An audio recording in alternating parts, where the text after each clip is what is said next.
What's up, everyone? This week on the pod, we are doing our year-end playlists. So we are choosing our favorite songs of the year 2020. So stay tuned for that, and stay tuned to the end of the episode when episode 1, the legend Joe Rivas and Bedge set us straight with their best of lists. Please support the pod by subscribing to it wherever you listen to it. Also, if you can leave a review, that would be excellent.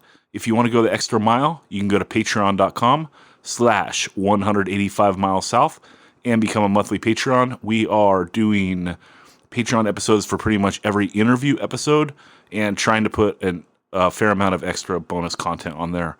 So check that out if you want to do it. And let's get on with the show.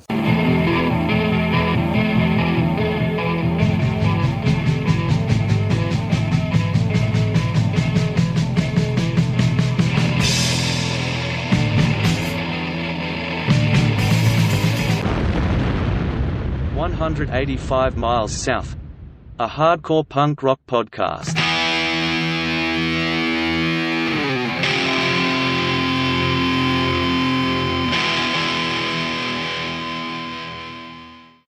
What's up, everyone? It's year end on 185 Miles South. So we're going to do a Super 7 episode on our favorite 7-song playlists of the year.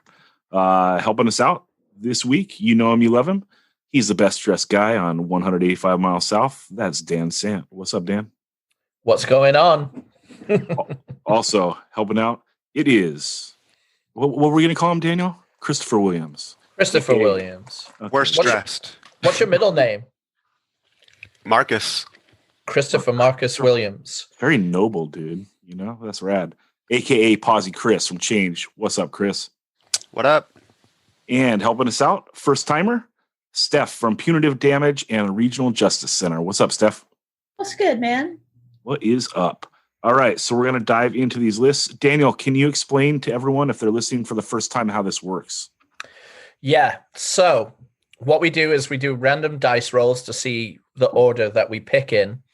And the order is going to be Steph, myself, Christopher Marcus Williams, and the Nard Curse coming in last, Zach. So what we do is we go round robin where Steph is going to pick a song. Once that song is taken, it is gone for everyone. But that musical artist is eligible. So if you picked, I don't know, imagine Madball put out a new record this year.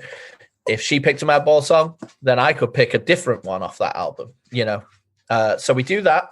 And then at the end, we compile the lists. We make a playlist on Spotify. And then usually like 4 or 5 days after the episode is aired, we put up the lists for the listeners to vote on who had the best list. Then they fraudulently ignore my list consistently, send a few insults my way, and then pick someone else and generally get it wrong. No, just kidding. Don't hold that against me, listeners, you motherfuckers. So then we do that, and then we crown the winner. So I'm about to tabulate the votes from the last one, and we'll be crowning either Jeremy or Bedge, I think, off the Yeah, well, that will have already happened by now. So yeah, everyone. Anyway, so these are our favorite 7 songs of 2020. No pressure at all. And I think that our honorable mentions might be kind of big because I think this is going to be a fun exercise because it's pretty typical. Like last year, we did favorite albums and all that, but this is going to get to spread out the love a little more. And 2020 was a pretty shitty year in most aspects, but actually musically, there was a lot of good shit this year. So we're going to dive into it. And Steph, no pressure, but what is the best song of 2020, hardcore or punk? Okay.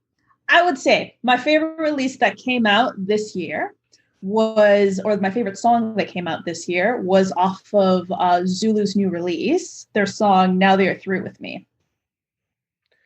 Oh, yeah, great band. Describe what it is for those unfortunate to not know it. So Zulu, just a dope band that so they released like they did a small release last year, but it's just this band based out of California that is like a all black hardcore punk power violence band, and it's just, you know, really raw, unabashed, fucking crazy ass lyrics and just super fast riffs and just super aggressive drumming, written by Anaya, who plays drums in Dare.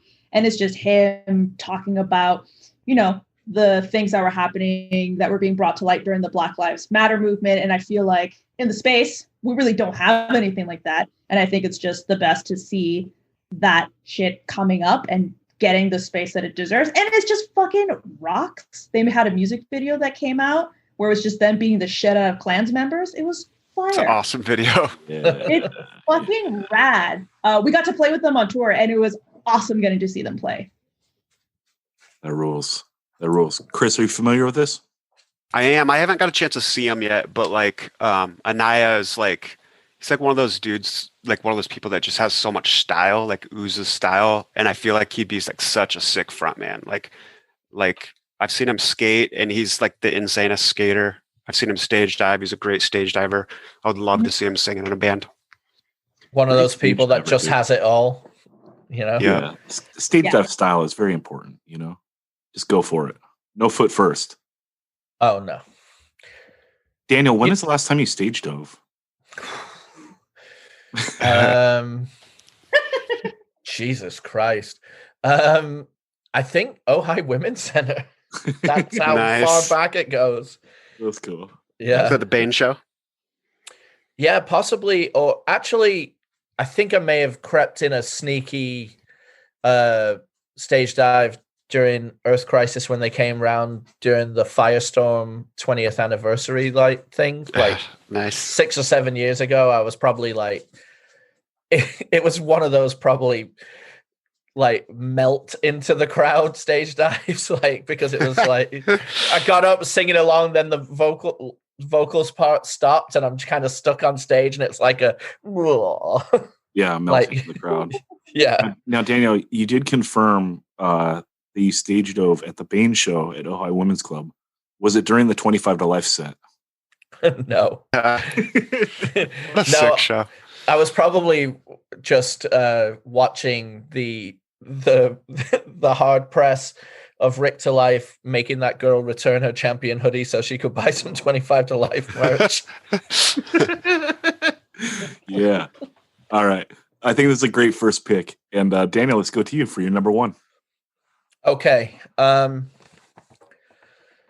So do I need to play defensive already? Or do I just go straight out the gate? I'm going to go straight out the gate, and we'll see how it goes. And then I'll loop back if I get the vibe that some of my other songs are going to get picked. So number one for me, off my number one LP for the year too, is Rated X, Rather Walk Alone. Basically, I could have chosen literally any song off this, you know. It's Tom Pimlott from Violent Reaction. And, okay, I chose this song for 3 reasons. 1, the mosh part. It is fucking unbelievably amazing. The mosh part is just so sick. And I love mosh parts, even though I'm not really a mosher. Second of all, it's very pissed off, straight edge misanthropy kind of, and I eat that up. You know, I love that. I love older edge bitterness because it's earned, and I think it has a place and it has a voice. And I'm not saying that necessarily it's that bitter, but you know, it's called Rather Walk Alone, which brings me to number 3. They're from Liverpool. But they're from the good side. They're Evertonians, not Liverpool fans. So the Rather Walk Alone is kind of checking You'll Never Walk Alone, the Liverpool song. So I love that it's fucking shitting on that. So I absolutely love that part. If you haven't heard Rated X, I'd say some parts Negative Approach, some parts DYS, lots of Straight Ahead, The Abused, with a ton of like Alone in a Crowd and Youth of Today thrown in as well. It's really angry. The recording is lo-fi on purpose to an extent, you know, and it's just really fast, uncompromising, stomping, straight ahead hardcore, and it's angry as fuck, straight edge as fuck.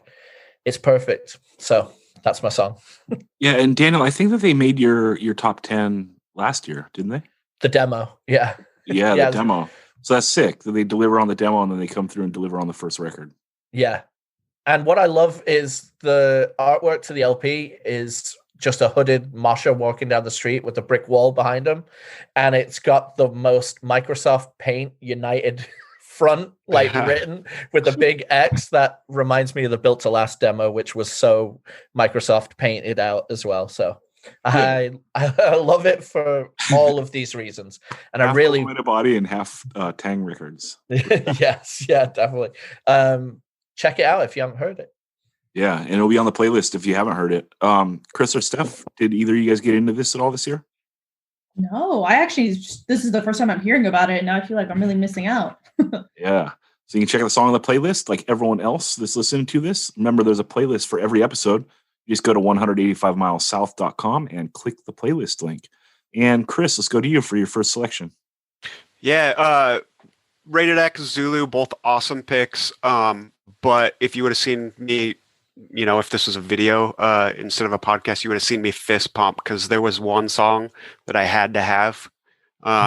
You know, there's others on my list that have multiple great songs on the release that I could pull another one if I really wanted to, but this is a single. This is the only song that this band released this year, and it's one of my favorite releases of the year. Even the one song and a cover.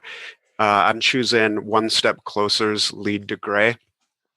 I knew you were going for this. I do it. Yeah, I love this song. You know, we talked about it on the first six LPs of the first 6 months. You know, I talked about it a lot then, but it's just an incredible song. Like the thing that I really like about One Step Closer is the first time I hear their new songs, I don't love them immediately. Like, you know, I kind of hear them and I'm like, oh, that's cool. But the more I listen to them, it grows on me and grows on me. And I kind of have to grow into the greatness. And then I kind of realize like how awesome the songs are. And that's what their first EP was like for me. And then same with this single, like when the single came out, I was like, oh, okay, not as good as the EP. And I listened to it a couple more times. And now it's just like, it blows the EP out of the water. Like, I love it. They do the familiar kind of Turning Point style. But they add elements of like actually singing, which, you know, the singing part kind of reminds me a little bit of like an early Shelter vibe, but maybe a little bit less nasally. Or, you know, the easy comparison would be later Turning Point when they start singing more. But I love this song. I love this band. Like, they got a new record coming out in the spring and I can't wait to hear it. Yeah, I can't wait for it. I love that it's a slow burn for you. You know, like sometimes stuff doesn't grab you right away and grows on you. And a lot of times that's the best stuff. And I like that you know that going in, right? You're like, just wait for it. It's going to get. Yeah. It's so rad. Daniel, how do you feel about this? I really love it. And it's Chris who turned this band on to me too. And I listened to it a lot at the beginning of the year when he gave me like, hey, old man, here's a bunch of new hardcore. Listen to this. And I did listen to it a lot. And I think the only reason that it's probably not snuck around my list because it's close is just because some of the other stuff I've probably discovered a little bit after and just in that like jazzed moment of it, you know. But I really like them and I really like their approach on everything, like even the art being, you know, pretty creative and pastel-y and I don't know, just matches the music really nicely. Yeah, I think the most exciting thing about them is like they're meant to be an LP band. and we haven't gotten it yet. But good God, there's some pressure on that LP, huh? Yeah. All right. Well, I got the first choice that I wanted, and I'm taking Mind Force, Swinging Swords, Chopping Lords. Yeah. The Mind Force LP was like the greatest thing of 2018. So good that Greg Take Offense took it for his favorite album of 2019. And I love this approach of just putting out material, but not like putting out a slew of material. It's like they already wrote this like classic LP, and like a 4-song follow-up is fucking perfect. And 7-inch, almost a dead format now. It's not just like it's not financially viable, right? Because all in the cost of a LP is only like $1 or $2 more than a 7-inch, but people don't want to spend, $10, $12 on a 7-inch. So LP's the move. And dude, give me more Mind Force songs. I'm gonna buy them. I'll spend $20 for 4 songs of a great band doing something. And for people, everyone listening to this is most likely familiar. They're one of the biggest bands out right now, but they do like the perfect mashup of like leeway tempos and songwriting with Death, the metal band, not the proto-punk band, like their leads. So it's not like a Slayery lead as much as it's more of Death. And if you listen to like the chord progressions, it's like right there in the pocket. But what they do is mashing up Death and leeway so well is they also like truncate the songs. Like they don't punish you with 4-minute songs or stuff. They're like in and out. And it's so catchy, infectious, and they just got these guitar hooks. The singer's voice is fucking perfect. Like, I don't know, it's a little higher than like normal, but it works out so perfectly. And this song is just a great example. Comes in, the lead's going to hook you right away. They go into like kind of leeway type picking, and then they do a big chug mosh at the end with the lead, like the intro lead over it, which is ill to like circle back to it. But what I love about this is like they're doing the chug mosh, but while, I'm saying that they have like Death, which is like one of the most famous death metal bands of all time, and Leeway, which is like a crossover band, like they have metal influence, but they don't like lean into heavy at all. Like they're just not like going for super distorted guitars. So going to like a chug mosh with these leads over it has such a unique sound. And it is just so fucking good. I love this band. They did like another single this year after this that was also great. And but yeah, this is my pick. Do you guys have anything on it? Well, the thing I'll say that Leeway or late 80s, let's just call it late 80s reverb sound of vocals, it really lends itself to the higher pitched voices. Like if you've got a big like kind of voice, like it's going to be like whatever, it doesn't do much for it. But if you're a little bit above the music in the pocket vocally, that like reverb thing really enhances the sound and already gives you a nod of like, these are the bands we like. Do you know what I mean? I think, was this on mine like in the first 6 months, or was it on yours? I can't remember, but I know it was mentioned on that. We did it. I just chose. We did the best 7 of the first 7 months, and I chose 7 LPs, and we just talked about them. So okay, that's right. I forced them on you. Oh, that's okay. Yeah, but I loved this then. So, what do you think, Steph? You know what? I feel horrible saying this, but I definitely I listened to it and I loved it, but I haven't really given it like as much time and attention that you guys have. I have this weird thing where like, if I'm like really down with something, I'm like, damn, this is so lit. And then like, I'll just forget about it for a couple months. And then I come back to it. And I'm like, fuck, this rocks ass. And then I forget about it and come back to it for a couple months. So I love that because I'll put something on a playlist and I will then leave that playlist aside for a while, and then I'll circle back like 3 months later and be like, why have I not been listening to this? But I kind of like that as well, though, because then it almost feels like you're like rediscovering it again. You're like, oh, this is happening again, and it still rocks, and this is still dope. Like there are parts where I feel bad for like not really obsessively listening to records, but then I also feel like I have the luxury of being like, I feel like I'm straight up listening to this for the first time again, and I'm like I'm getting to experience all these other things more times than one.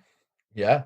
Yeah, I feel that. And also like kind of how Chris was talking about One Step Closer, the Mind Force LP, like it grew on me. Like I liked it at first, but then like I learned to love it. And now I'm just ready for it. Like, Same for me. Smacking me over the head with like any song. It's like instant love.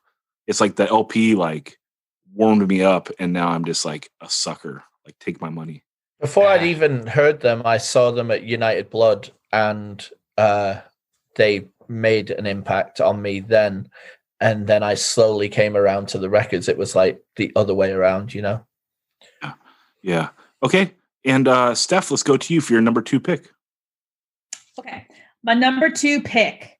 So for number 2, I chose the song Violent Majority by Spy.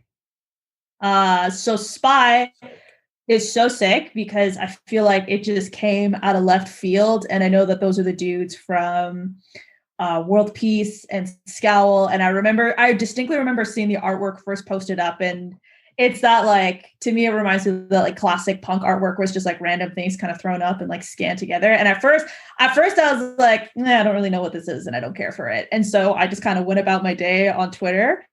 But once I gave it a spin, I was going for a run and I gave it for a spin, and that's the opening track for it. And it just opens with like hella feedback, and then it just punches in with guitar, and it's just super guttural, ignorant caveman like gruntings and yellings. And I remember I straight up stopped running what I was in, like everything I was doing, because I was like, oh my fucking God, this is the most ignorant shit I've ever heard. And I'm absolutely in love with like how it's mixed, how it sounds. Like I love guitars that sound like that. I love how just like ridiculous it was. And just I love that it came out of fucking nowhere. And like everybody lost their minds to it when it came out. And I think rightfully so. And like that's like one of the few bands where like I'm consistently like really looking forward to whatever they're putting out. And it's also homies that put it out too, which is really cool. Shout out, Cole. Shout out to the homies. Have they played a show yet? Or was this a COVID? Because I remember it was pretty soon after we did that weekend with you guys in Scowl, but I can't remember if it was before lockdown or not. I can't speak to that. I don't know. I know that they've done like the live stream because I saw the live stream being posted on Cult Nation. They might have been just robbed of the opportunity to play a show, but I think that's also going to be cool because by the time we can play shows, like, you know, that's the one band that like they had, I think their release was only like 4 songs. And like, you know, that the first show that's going to show up, like tons of people are going to go out to see them and lose their minds to this 4 songs. This is an example of what happens in your COVID old man bubble. Modern Mike or Chris are usually the ones who are telling me about bands if I've not, you know, come across them. But this was a Spotify radio when Rated X LP had finished and it switches to the LP. The radio part. Yeah. Rated X radio on Spotify. This was one of the first bands that came up, and I was like, oh, what the fuck is this? This is great. So, and then I delved into it further and further there. And so it was, you know, sometimes those algorithms are a real pain in the, you know, backside, but sometimes they give you some great recommendations, and this was one. Yeah, Daniel, you should have had 4 reasons for picking Rated X because they turned you on to Spy also. True.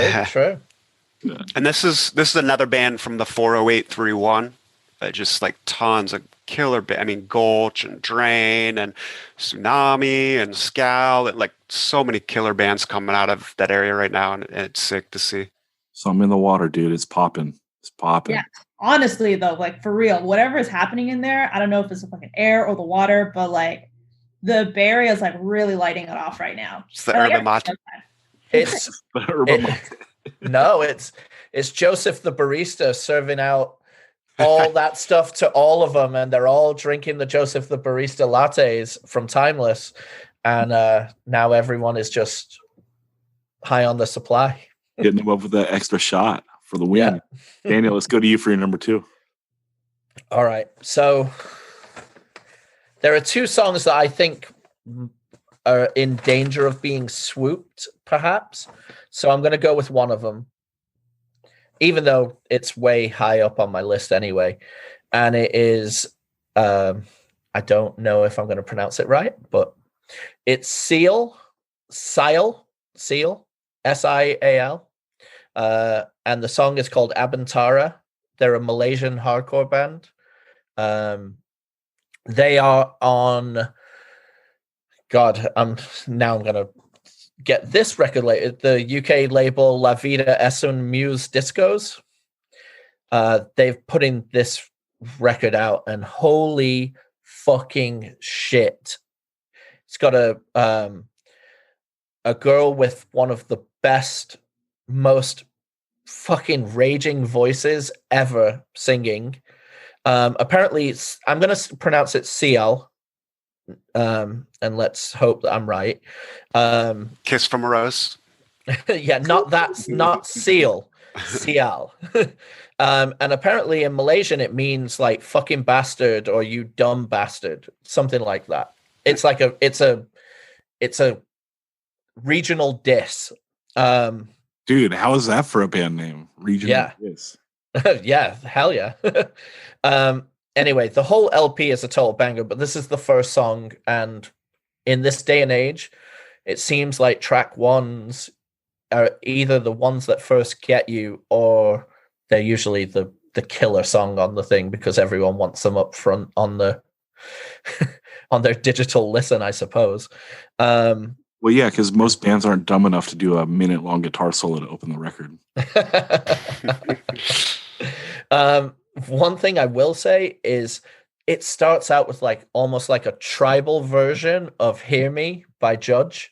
Like the drums are coming almost like a train, but it's a little bit more tribal, the music. And then it like just kicks in and it's total D-beat tragedy, but with like that super touch effect on the vocals that we were just talking about for Mind Force. And her voice sits like in that pocket above the music, and it is so angry, and it is just such a stomping song. It is like total UK 82 meets like, I don't know. God, you just got to listen to it. It's like true Circle Pit music. It's don't worry, you sold it enough, dude. I'm gonna have my shirt ordered by the end of this, and I haven't even heard it.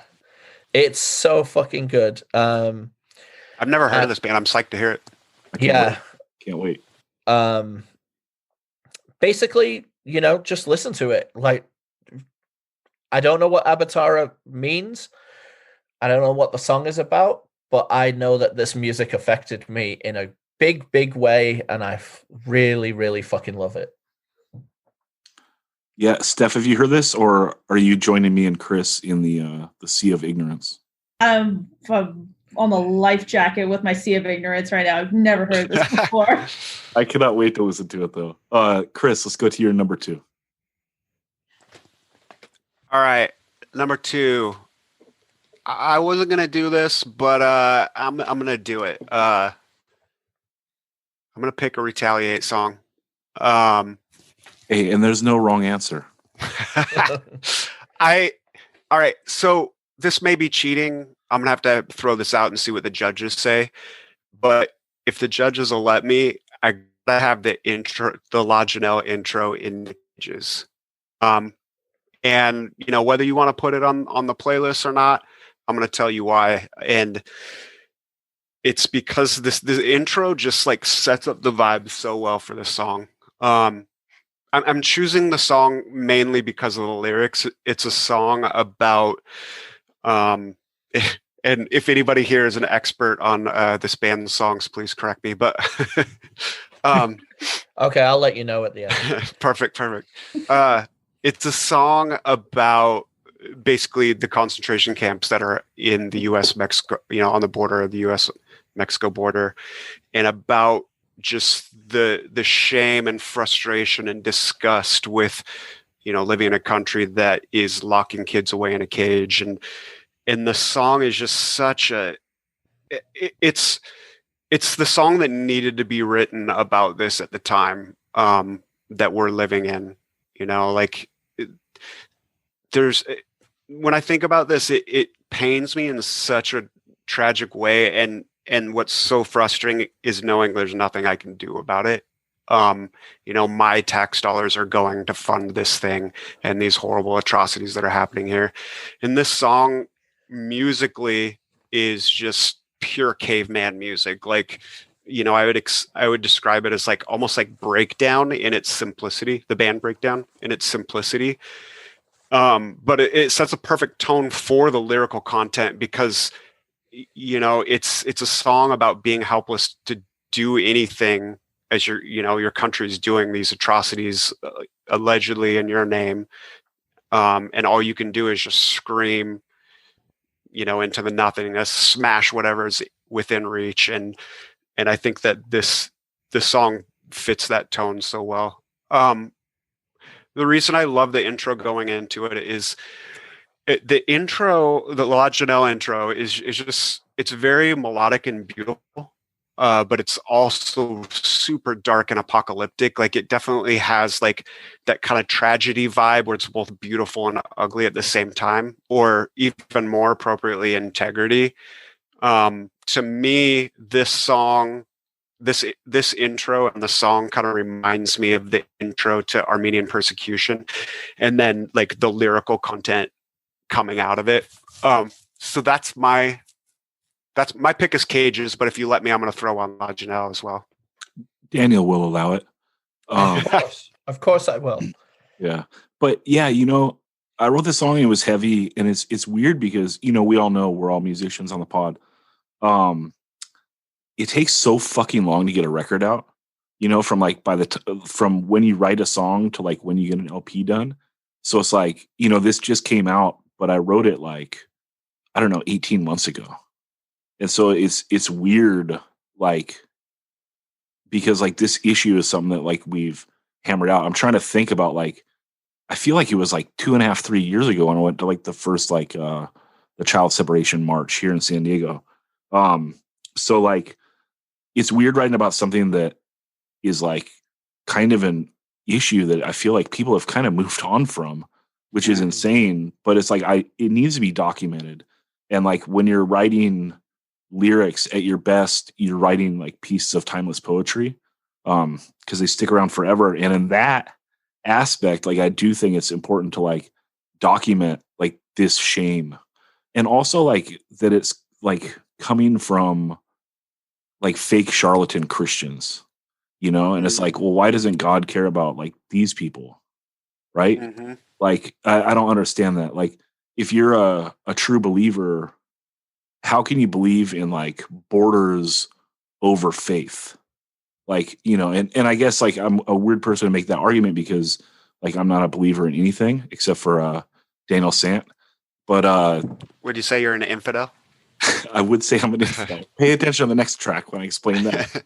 But yeah, that's wild. And this song, like we talked about it on the Retaliate Patreon. I didn't want to punish the main listeners, but yeah, it was heavy. And like, at the second half of the breakdown, like that's a real kid like crying, and I was conflicted about like putting that in or not, because it's weird to like use something like that in like I don't know. I guess something you're selling, even though there's no money in making fucking 400 hardcore LPs. Like I was very conflicted about that, but like as like the piece of art, I think it needed to be. You don't want to exploit their pain.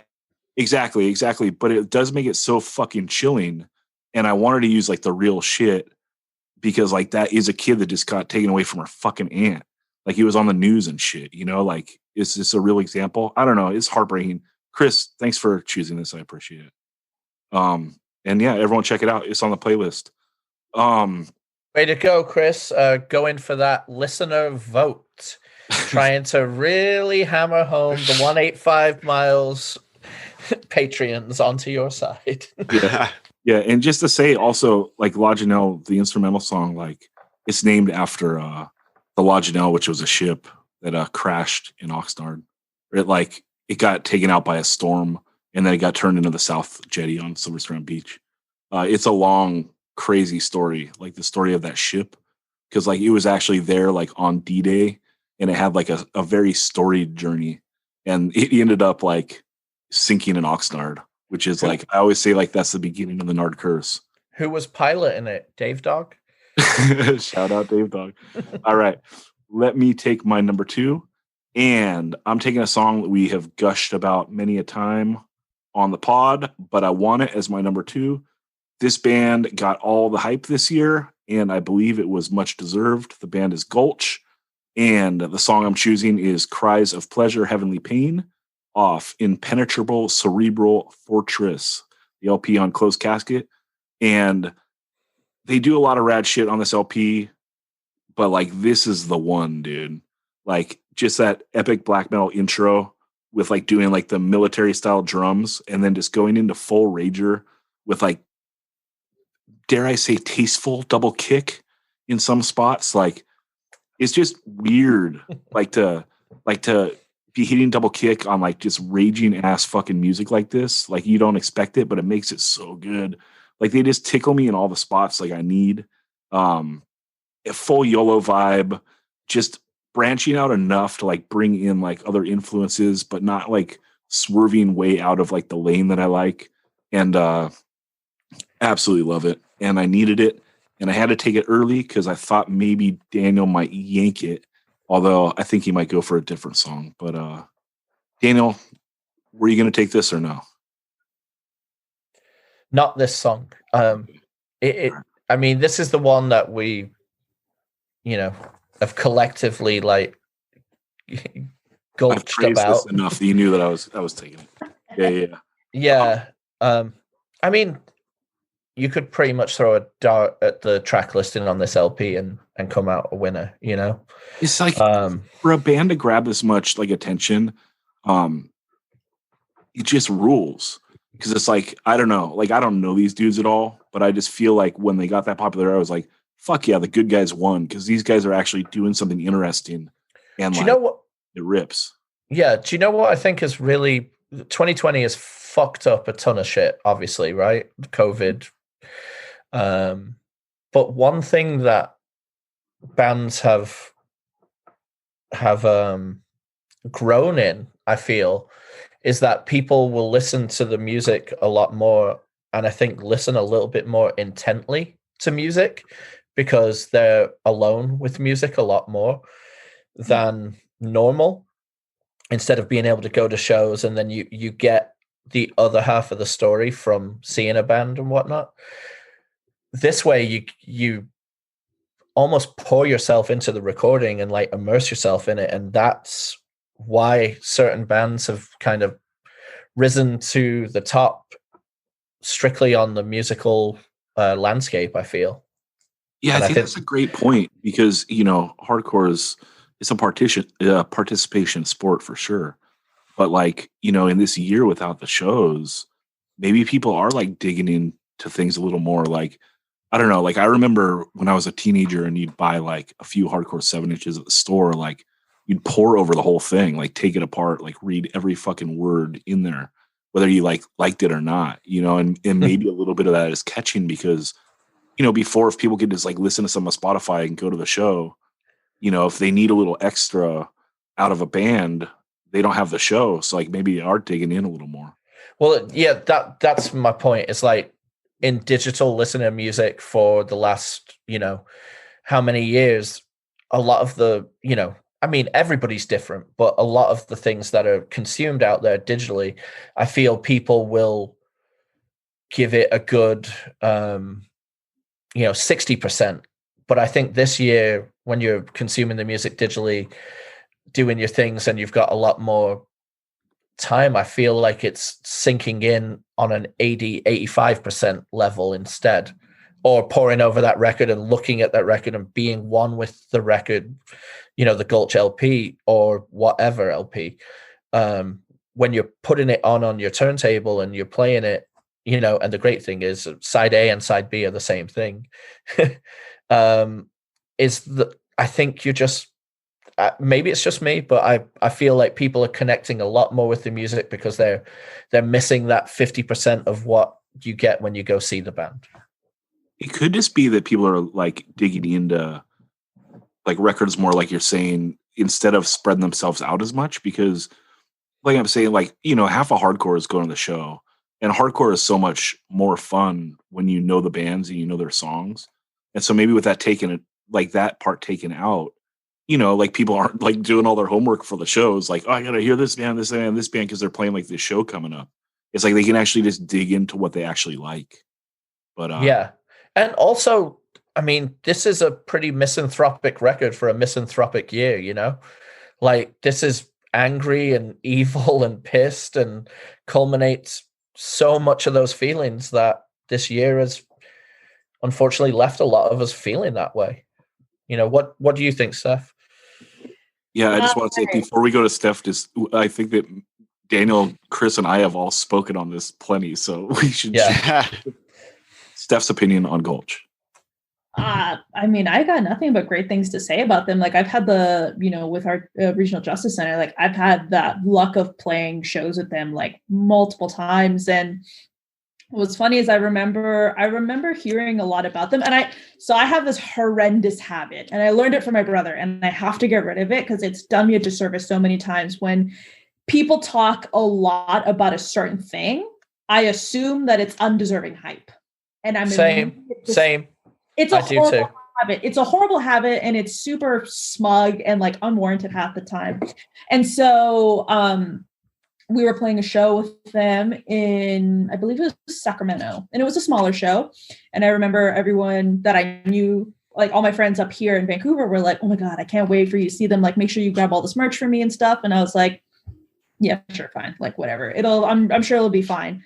And what I like getting to see them without actually like never listening to their stuff prior, like never even giving any of their like EPs or other recordings of listen, watching them play was probably one of the coolest moments of my life. I think hands down. Like it's one of those things where like, ever since seeing them play, like they are arguably one of my favorite bands I think I've ever heard. And it's so much of it is just like watching them play and just watching them do something that is just, I don't know, it seems very true to them.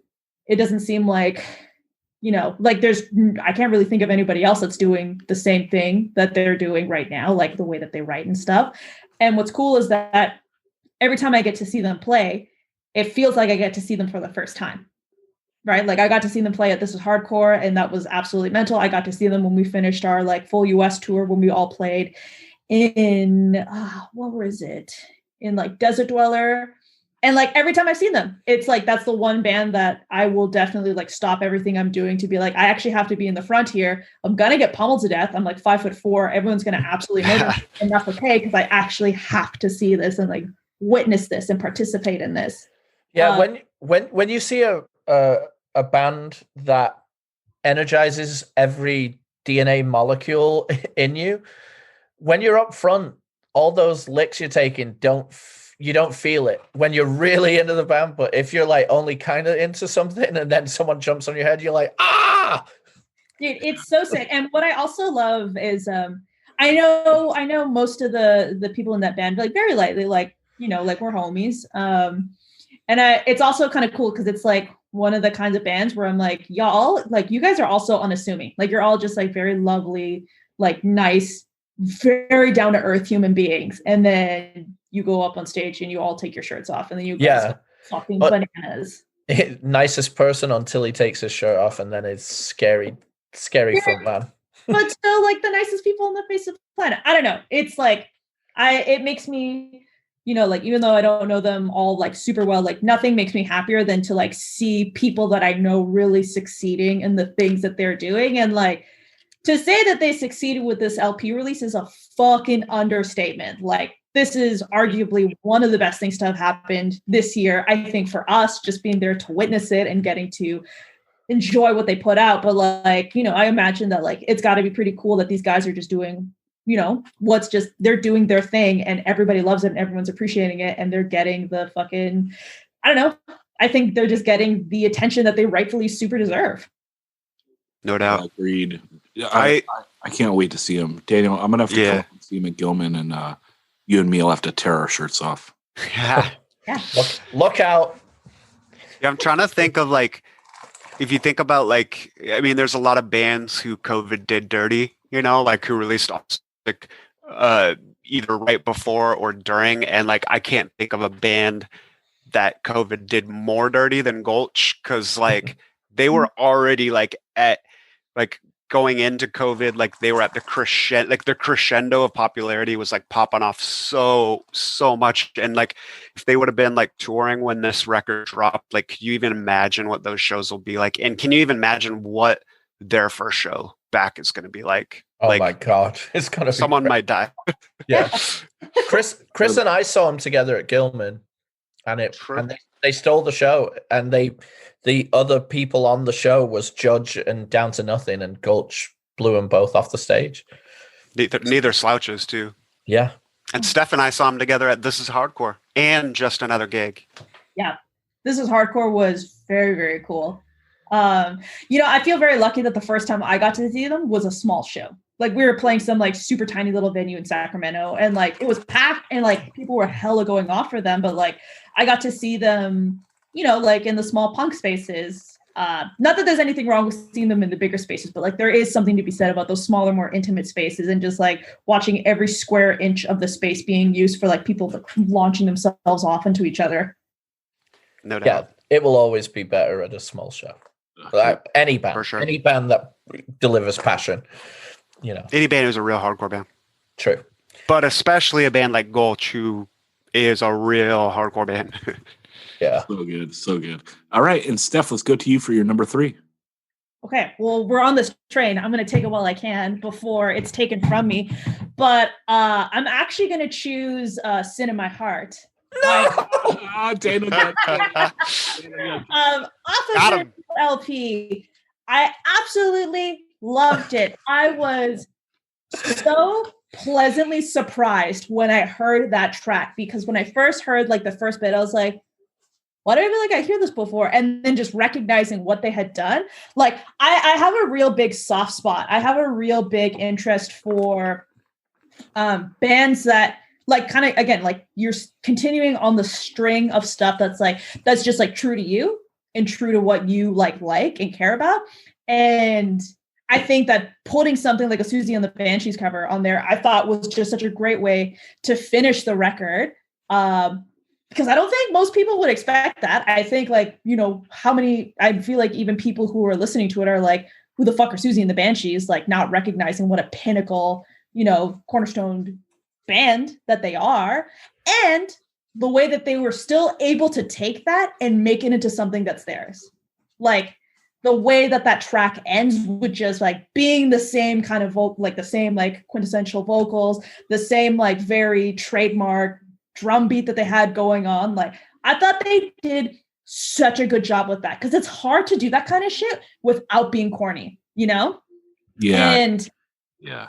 It's softer. Go ahead, sorry. Like a soft yet hard way to end the record. And like that was like, I don't know why, because I've noticed that a lot of my friends will sometimes tend to skip that track, and that's the one I always want to listen to the most. That's so good. Because like they want, like, like people want to listen to like, self-inflicted mental terror. Like they want to like smash their brains against the wall and just be like absolutely ignorant, which is sick. And that's great. I love being ignorant. I love smashing my head against the wall just as much as anybody else. But like, I actually really do love that track. And I tend to play that one on repeat a lot. Like, I think they just did such a good job with it. And I just think that's really fucking cool. And I kind of wish more bands would do shit like that. Cause like, I don't know, like I like it when a band can show other influences that aren't just like punk and hardcore and metal all the time, 24/7. Nothing else ever exists on the face of the planet. Like being able to show like, yeah, we fucking love this too. And we're going to put that kind of stuff on our records anyways. Like, I love that. And I hope, and I kind of have a feeling that them doing that and doing it in their own way is kind of going to give other bands like the opportunity to be like, yo, maybe we can do the same thing too. Like maybe I can also put something that I fucking love and my interpretation on it. Yeah, but they set the bar pretty high. I think some bands are going to attempt and strike out, but it's going to be funny to watch. I think it's kind of lame when people do covers that, like if it's a band that you sound like, but if it's a band that you don't sound like and you're doing it more their style and less your style, I feel like it's kind of safe and cheap. I love it when bands take cover and make it their own. Like I think it's so sick. And I didn't even, I'm gonna be real, I didn't even realize this was a Susie and the Banshees cover. Yeah, we talked about it on the 7 episode and didn't mention that. But yeah, it is. And we talked on that episode, like, I think this is a song that makes Gulch like from like really, really, really, really good to great.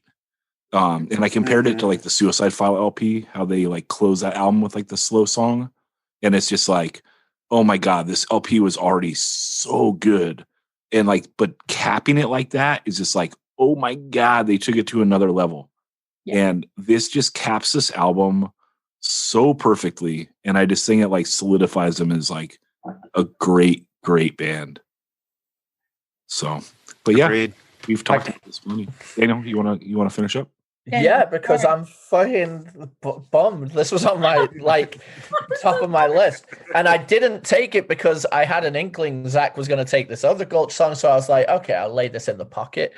So I'd kind of just no. I'm glad you took it because now I can sneak in something else, and I'm glad it gets all the shine.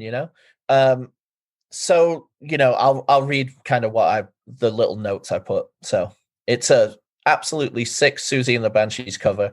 And if you like Susie and the Banshees, tune into Daniel's DJ sets 6:30 on Twitch every Friday. And that's Pacific Standard Time. Pacific Standard Time, of course. But musically, like the way this starts, it totally leans into like a Fingerprint Anasarca direction, which is like real screamo, not like what would be called screamo later on in life. Like, and if you've never heard Fingerprint or Anasarca, definitely check them out. But it has such a grimy underbelly at the same time. Like when the bass and drums come in, because the guitars are doing like total like, they're playing the Susie riff, but they're doing it in a really cool way. And then the bass and drums are like, no, don't forget we're Gulch. So they've got this like really kind of grooving stomping part, and then when it hits the break part, it becomes demented and it goes to full on like ugly in the best way possible, and I love it. It stomps from there till the end, and then like Steph said at the very end when he starts doing the part, like it really is transformed. It's like takes it from one end, What's that? I hit the wrong one. Not that one either. I was trying to get the Rick one. That's what you said. Yes, yeah. Epic fail on your behalf, by the way. That was terrible. But they make the song their own, and that is the best compliment you can say, and this is coming from me as a massive Susie fan. So it's so good. Great pick. The rules. Okay, and Daniel, let's go to you for your number 3. Well, that was going to be my number 3, no lie. Let's All right, I'm going to take another one that possibly could be up for other people's choices. I am going Boy Rotting Out. Yeah.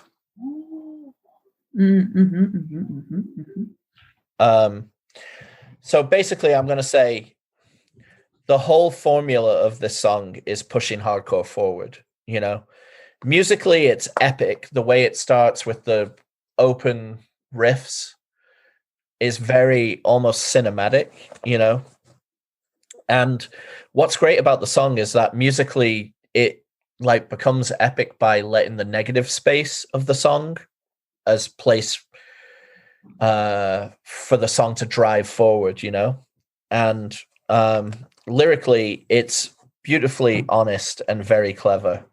The self-referential nature could have fallen flat on its face, really, but the honesty and brutality of it being a song confronting oneself with the sexual abuse you suffered as a child it's beyond powerful, The hugeness and strength musically and through the backups at the very end of the song, just go basically to show metaphorically that this abuse has not won, and it's not beaten him, it's not beaten Walter, and it will not. And we're talking about LPs that go from very, very, very, very good to very great, with a last song being that emotional cherry on top. And I think this song delivers. And lyrically, I think it's just so honest, so open chested, and should be lauded as really, really fucking great. Yeah, and just another closing track that, again, like you said, Dano, it's like catapulting it from Rotting Out. Everyone knows it's one of the best hardcore bands going, but it's like this puts them on that upper echelon again. Like it just takes it up another level of holy fuck, to end the record this way is so ill. So, Steph or Chris, do you have anything on this? I'll go. I think I said this on a previous podcast, but like when No Reply, when Dave said, "I want your guts," like those are my favorite hardcore lyrics. Like when people are just like able to pour their entire soul out and just put it down on paper and scream it. And it's hard to do. And it's hard to do both from an emotional like security standpoint, but it's also hard to do because when you pour your soul out like that, sometimes it just sounds really stupid.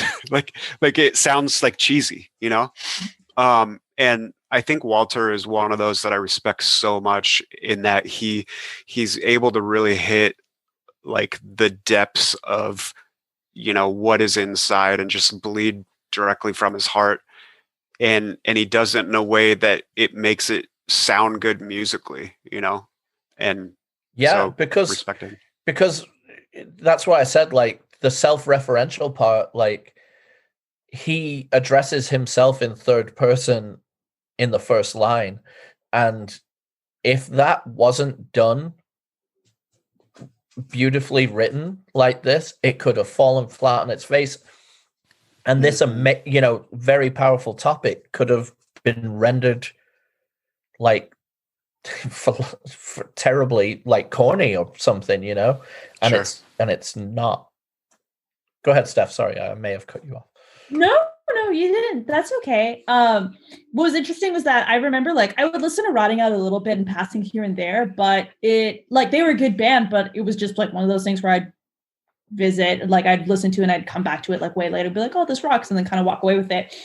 And I remember listening to it when I was going for these like super long walks that I would go to, and like reading the lyrics as I was going for the walk. And I kind of had to stop myself for a second because like as I was reading what was going on, like just the how open he is about all of this stuff that's happening really took me aback, because I'm just not used to seeing that in the context of hardcore. Like I feel like, from my lens, and like forgive me if I sound ignorant, but I'm so used to like listening to men talk about their problems in a very different way, or like talk about their like hurts and traumas in a very different way. And I think like, especially for a man to like open up about this and like really just like, like pouring your heart out and like telling everything that happened, like it really got me much more into the record, because I just know that can't have been an easy thing. And to see how widely well received it was for that,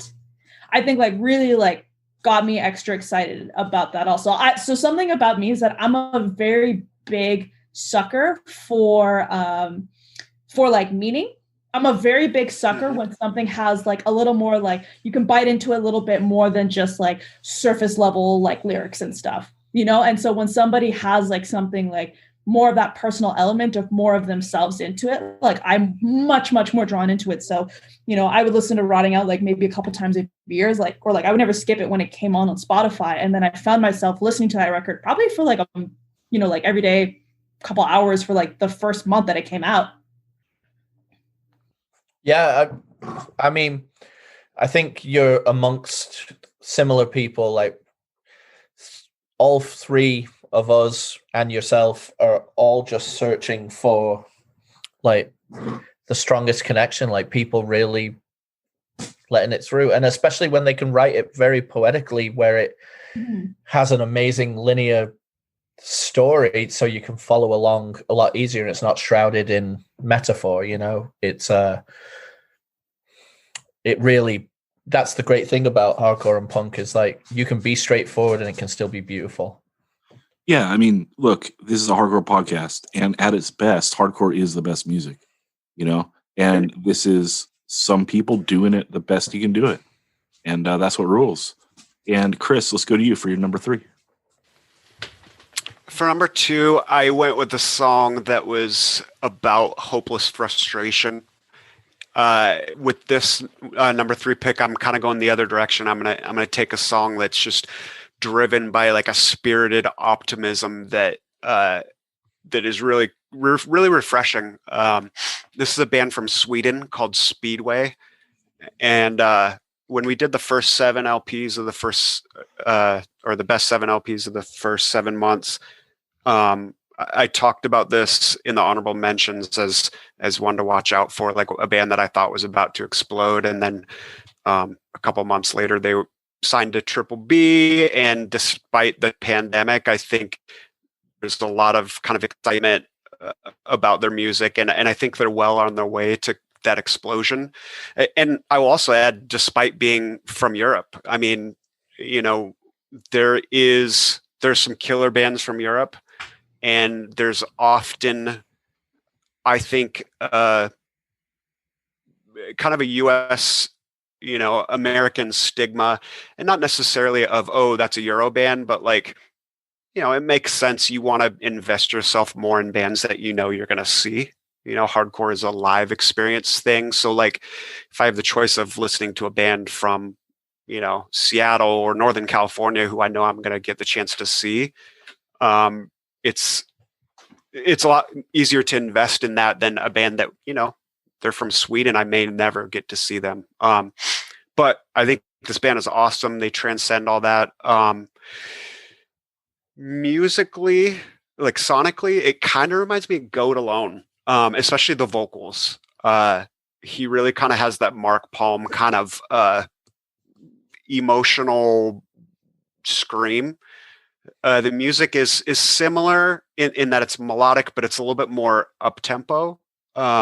Whereas Goat Alone kind of like has some kind of darker tones and tempos. This is musically more like a first step or a mindset where it's like, you know, it's stage dive music, really upbeat. I think this band's awesome. And I don't know if I mentioned this or not, but I'm taking the first track off this EP called SOF. If you haven't heard it, check it out on Triple B, Speedway. I think that you tapped into, like, I wouldn't say that there's a bias against European bands. I just think that, like I was saying before, hardcore is a participation sport. And like you said, like, you kind of want to invest in bands that you know you're going to see. And it's even harder being from the West Coast. Like, I'm thinking about how much I loved all those Crucial Response bands in like the late 90s, and none of them came here. You know, I mean, Eyeball came here to record an LP. I don't think they played any shows. Main Strike made it to the East Coast, but they never came to the West Coast, you know, and Sportswear did come.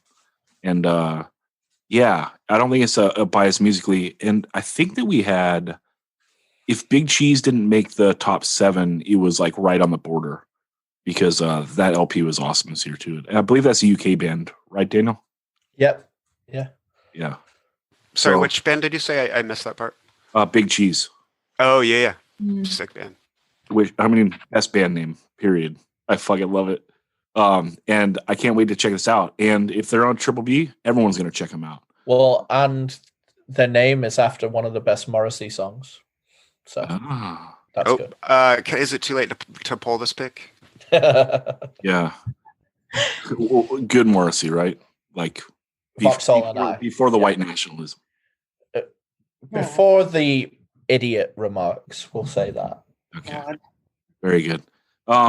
Okay. Let's see here. I got to take my number 3, and I got to do a Daniel and be like, fuck, I don't know what to take.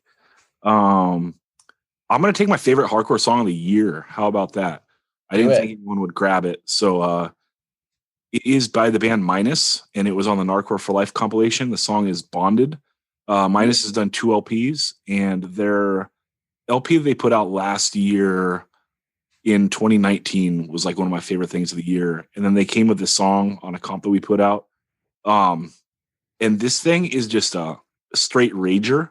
Maybe it gets buried in the LP of someone that, you know, like if you're not going to listen to the whole record, it's like track 15 or something on a comp.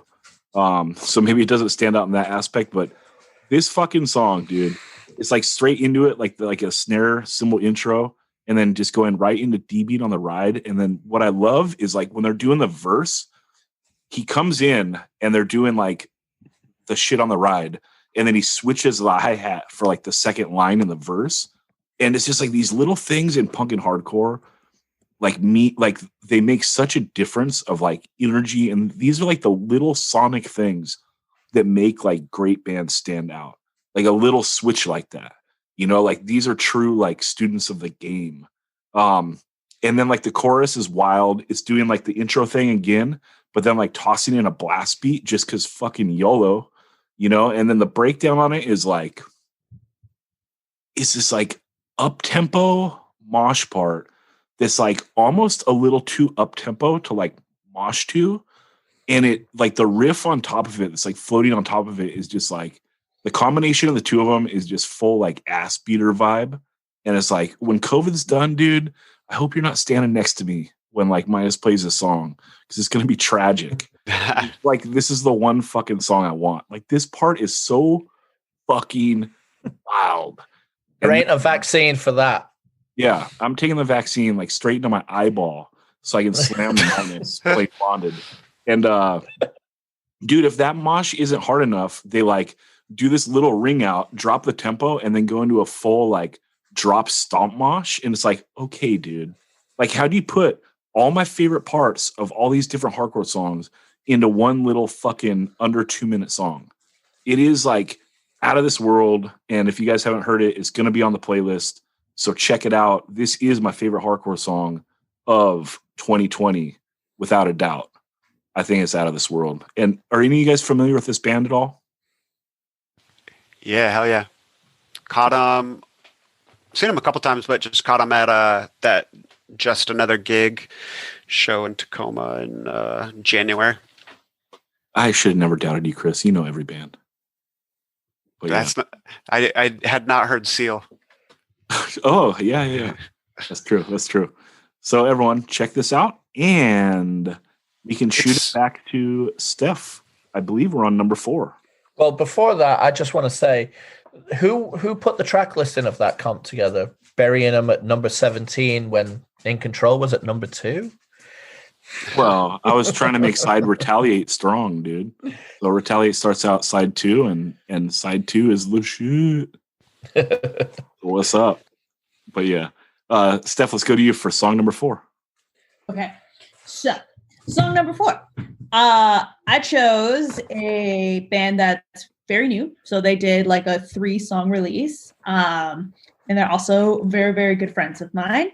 So I chose the song World of Pleasure by the band World of Pleasure.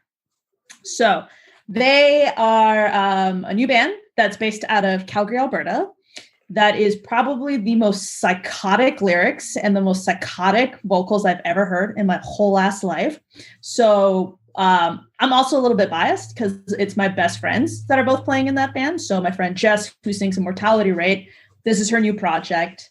During COVID, we've had COVID's been a bit more in control, like controlled up in Canada. So we've been able to do like a bit more movement without having giant blowouts. And I remember Your government believes in science. We try. We've still got a surplus of idiots. And I remember she hit me up one day and was like, yo, I'm going to write the most ignorant vegan straight edge band on the face of the planet. Do you want to listen to my stuff? And I was like, yeah, sure. That sounds cool. And she has some of the best vocals I think I've ever heard from anybody. Just the most psychotic shit I've ever heard. And my favorite thing is always listening to her say, like, I want to sound like the craziest bitch humanly possible and just sound absolutely insane. And she does such a great job with that. And, it comes out of nowhere. It was the type of hardcore that it is was never really like my brand of hardcore, because it does have like touches of like metalcore inspiration, a little bit of like screamo inspiration, but it's still like unbelievably relentless. The snare is just like super cracks in your ear all the time. Coulter, who plays all the instruments in it, is just so ferocious in everything that he does. It's just two people in the whole band, and they just both wrote it together during this crazy pandemic and decided. What's Coulter's other band? I keep wanting to say Sanction, but it's Suration. Suration. Yeah, that's right.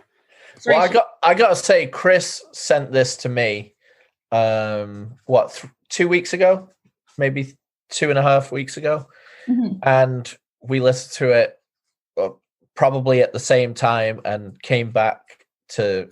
I told him like, oh my god, especially what's the first song on the EP called? Oh, it is Sweetness of Life. Yes, that one. And Daniel, those are the kind of questions we don't do. Serving people up for failure, but Chris, I got my Spotify up right now. Yeah. Well, that mosh call out on that song is the sickest. That's actually on World of Pleasure, though. Is it? That song. The Vegan Straight Edge. Yes, that one. Yeah. Okay. Yeah. All right. So I've got it. I've got the order. See, I'm setting myself up for failure. I've got the order backwards on my Spotify then. That's a song you picked, right? Right, Steph? That is a song I picked, yes. That's the one where I told Chris he better at least be vegetarian while listening to that song. You're not allowed to eat a turkey sandwich while you listen to that song. That's for sure. It's hard as fuck, and I love it, and I love the way you describe the vocals because they are wild and in the best possible way. Yeah, she you meet her, like if you like meet Jess, she's like such a kind person, so like lovely and like high energy, and just like you would not expect those sounds to come out of somebody like so like petite and just so delightful. Like it's like the most awesome surprise humanly possible. And it was just cool to like watch her kind of go through the process and be like, yo, what do you think about this? I was thinking about writing these sort of ignorant lyrics, and I was like, could be more ignorant. And she's like, okay, yeah, I'll be more ignorant about it. I don't even take them as being igno. I take them as being like, we're not fucking taking it anymore. Get ready. Well, and like, I love that. Yeah, no, that's what I take it as and love it. Like, yeah, fucking rage about this shit. That's why, like, talking about like the Rated X thing, like, yeah, if you're really angry about straight edge, fucking express it. Like, I love it. It's my favorite. As somebody who is vegan and is straight edge, I don't tend to be like, yo, I love like vegan straight edge thing. Because I'll be real, sometimes vegan straight edge can be a little corny. And sometimes I don't want to be associated with it if I have to be 100% honest. And this is one of the few things where I'm like, damn, it's so ignorant and it's so out there that I like just fuck with this so hard. And it makes me hella want to be like, yeah, I'm super vegan straight edge. Let's go. Well, it evokes the why you're doing something for the right reasons with a little bit of pride. When something like this comes and it's so overt, that's why I love like some of the really overt straight edge lyrics out there, because I'm like, yeah, man, you're fucking psyched on this, and so am I, Yeah. Well, and it's some of the best shit, right? If it's coming from an honest place, you like take yourself and you turn it up to 11. And that's sometimes where you get the best shit. Seth, I'm psyched that you picked this. And I actually was hoping that you would, because I almost put it on my list, and I have it like right on the borderline where I could pop it in if I wanted to, but like if someone swooped one of my other ones. But this demo, it came out in September, I think, but I only heard it maybe like 2 weeks ago for the first time, and I love it. It's my favorite demo of the year. Her voice is unreal. Like, I think I might have to say that she has my favorite voice for like a heavy hardcore, like heavy metallic hardcore band. Like, it's just so gnarly and it cuts through. Mortality Rate is a sick band too. Like, I love it. The first time I actually caught them was Deadweight was playing right after them at Rainfest, and I was like on the side of the stage, kind of like stretching, getting ready, and they just like capo. I know, they like floored me, man. Like I was just like, so now I have to play. All right, I have to play. I have to follow that. Okay, cool. Because they were so sick live. great band, like Calgary's finest. I can't say enough awesome things about both, Mortality Rate as a band and this demo, this World of Pleasure demo. Like, I absolutely love it. When you're listening to this playlist, like, there's a part where it cuts out and she screams vegan straight edge. And if that doesn't get you psyched for something, I don't care if you're vegan or not, like, if that doesn't get you psyched or want to smash or destroy something, like, you have no pulse. It's so fucking sick. Honestly. Yeah. And I mean, I knew it was going to be a banger because Chris said when he sent it over, like, don't finish your lists yet because you got to listen to this. And I was like, all right. And then I was making Brussels sprouts and put this on. And I was like, oh, yeah, let me fucking roast these Brussels sprouts. Oh, yeah. Chris serves up 0 duds. Chris is like the ultimate give you music guy. Danny, let's go to you for your number 4. Okay. I am going to go on the more punk side of things now. And I fuck with this LP completely. But this is my favorite song off of it. All Along the Uxbridge Road by Chubby and the Gang. First of all, I'm just going to say hand claps. There are hand claps on this song. And I'll tell you this, if you have, no matter what the genre, if you have hand claps on a song or you have gospel backups, I am already in love with the song. Like, Man in the Mirror is my favorite Michael Jackson song. The gospel backups make it. All hand claps work. So Adele, Rolling in the Deep. Yes. Hell yeah. So good. So are you guys, I'm going to badge you here. Are you guys familiar with this LP? Yeah, Chris brought it. He brought it up, I think, on that 7 show as well. I've been listening to it ever since. Or maybe he texted it to us right around that time. Yeah. Well, Modern Mike turned me onto this right when it came out because Modern Mike is my gateway to the new wave of British hardcore, even though I should from your homeland things a bit more, but this song has a bit of like kind of driving hardcore at the very base of it, just absolutely steamrolled by late 70s like pub punk and oi, like really, really driving it.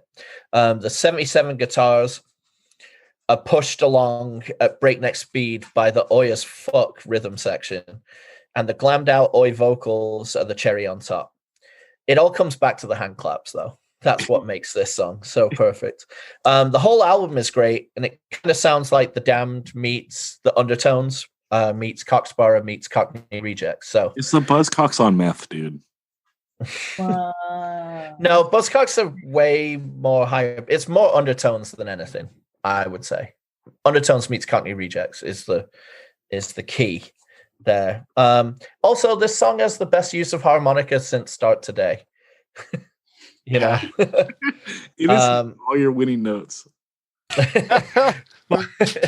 Daniel hereby declares this the greatest song on the history of Earth. No, because I speak to my old bitter hardcore mank heads like Bordy and Poi and them back in Manchester, and I talk to them about, I am fucking with this LP. And of course, they have to ruin it for me and say, no, that dude's a poser. So that's the one thing that will completely not make it be my number 1 of the year, because I'm like, and we don't go for telephone on the pod. Like, we like stuff that we like, and it is brilliant. And this LP is brilliant. The artwork is brilliant. But this song, All Along the Uxbridge Road, shows what when northern people go down south, they get a bit oyed out. So really, I do fuck with it. I just have to give a shout out to Bordy, who's going shaking his head at me for saying that I love this so much when he's like, dude's a poser. Sorry, Bordy, this record rules. It's so good. It's so good. And the artwork is dope too. Yeah, like you know what you're going to get from the art, and it delivers. And it was produced by the God, what's his name? Like 10 trillion pieces or something from Fucked Up. The Fucked Up guitar player. That's Ben not Cook. Ben Cook. Not Ben Cook. The other one, he goes by like 5,000 pieces or so. I can't remember what his name is on the LP. The cool but nickname. he did an amazing job on the production because it sounds like it could have come from 1978. You know? This is great. Chris, let's go to you for your number 4. Again, psyched that Daniel, that you picked one of those songs, because I had one like just missing out. Like if excuse me, if someone would have taken One Step Closer, like I would have had Chubby and the Gang song in there. This record is so good that like you can listen to the whole record, and when you get to the next song, you're like, no, actually this one's my favorite. And then you get to the next song and you're like, oh, actually Speed Kills is my favorite. Nope, actually Pariah Radio is my favorite. So killer record. Good pick. I am going to talk about another one that I slept on for a little bit. A little inside baseball for y'all listeners. We originally scheduled to do this podcast last week and then had to bump it back a week, but I'm glad that we did, because I checked out something that I hadn't heard before that I absolutely fell in love with. You know, this time of year, everyone's on social posting their favorite records of the year, and I think probably some people, it drives them crazy and they're annoyed by it, but I love it because like I feel like it's an opportunity to go back and like catch stuff that slipped through the cracks somehow. And this is one of them for me that I slept on. I pick "Dislocate Me" by Military Gun. Steph, did you play on this? I did not, unfortunately. I didn't play on it. All right. You sang on it? I did sing on it.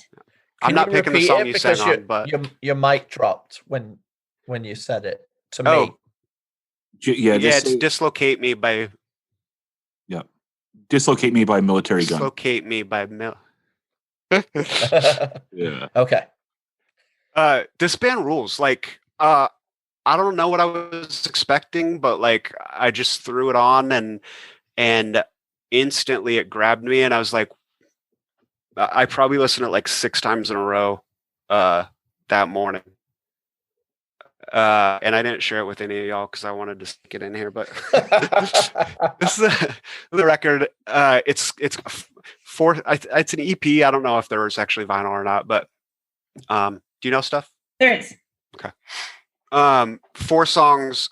Another one where every I'm listening to, I'm like, oh, actually, nope, this is my favorite song.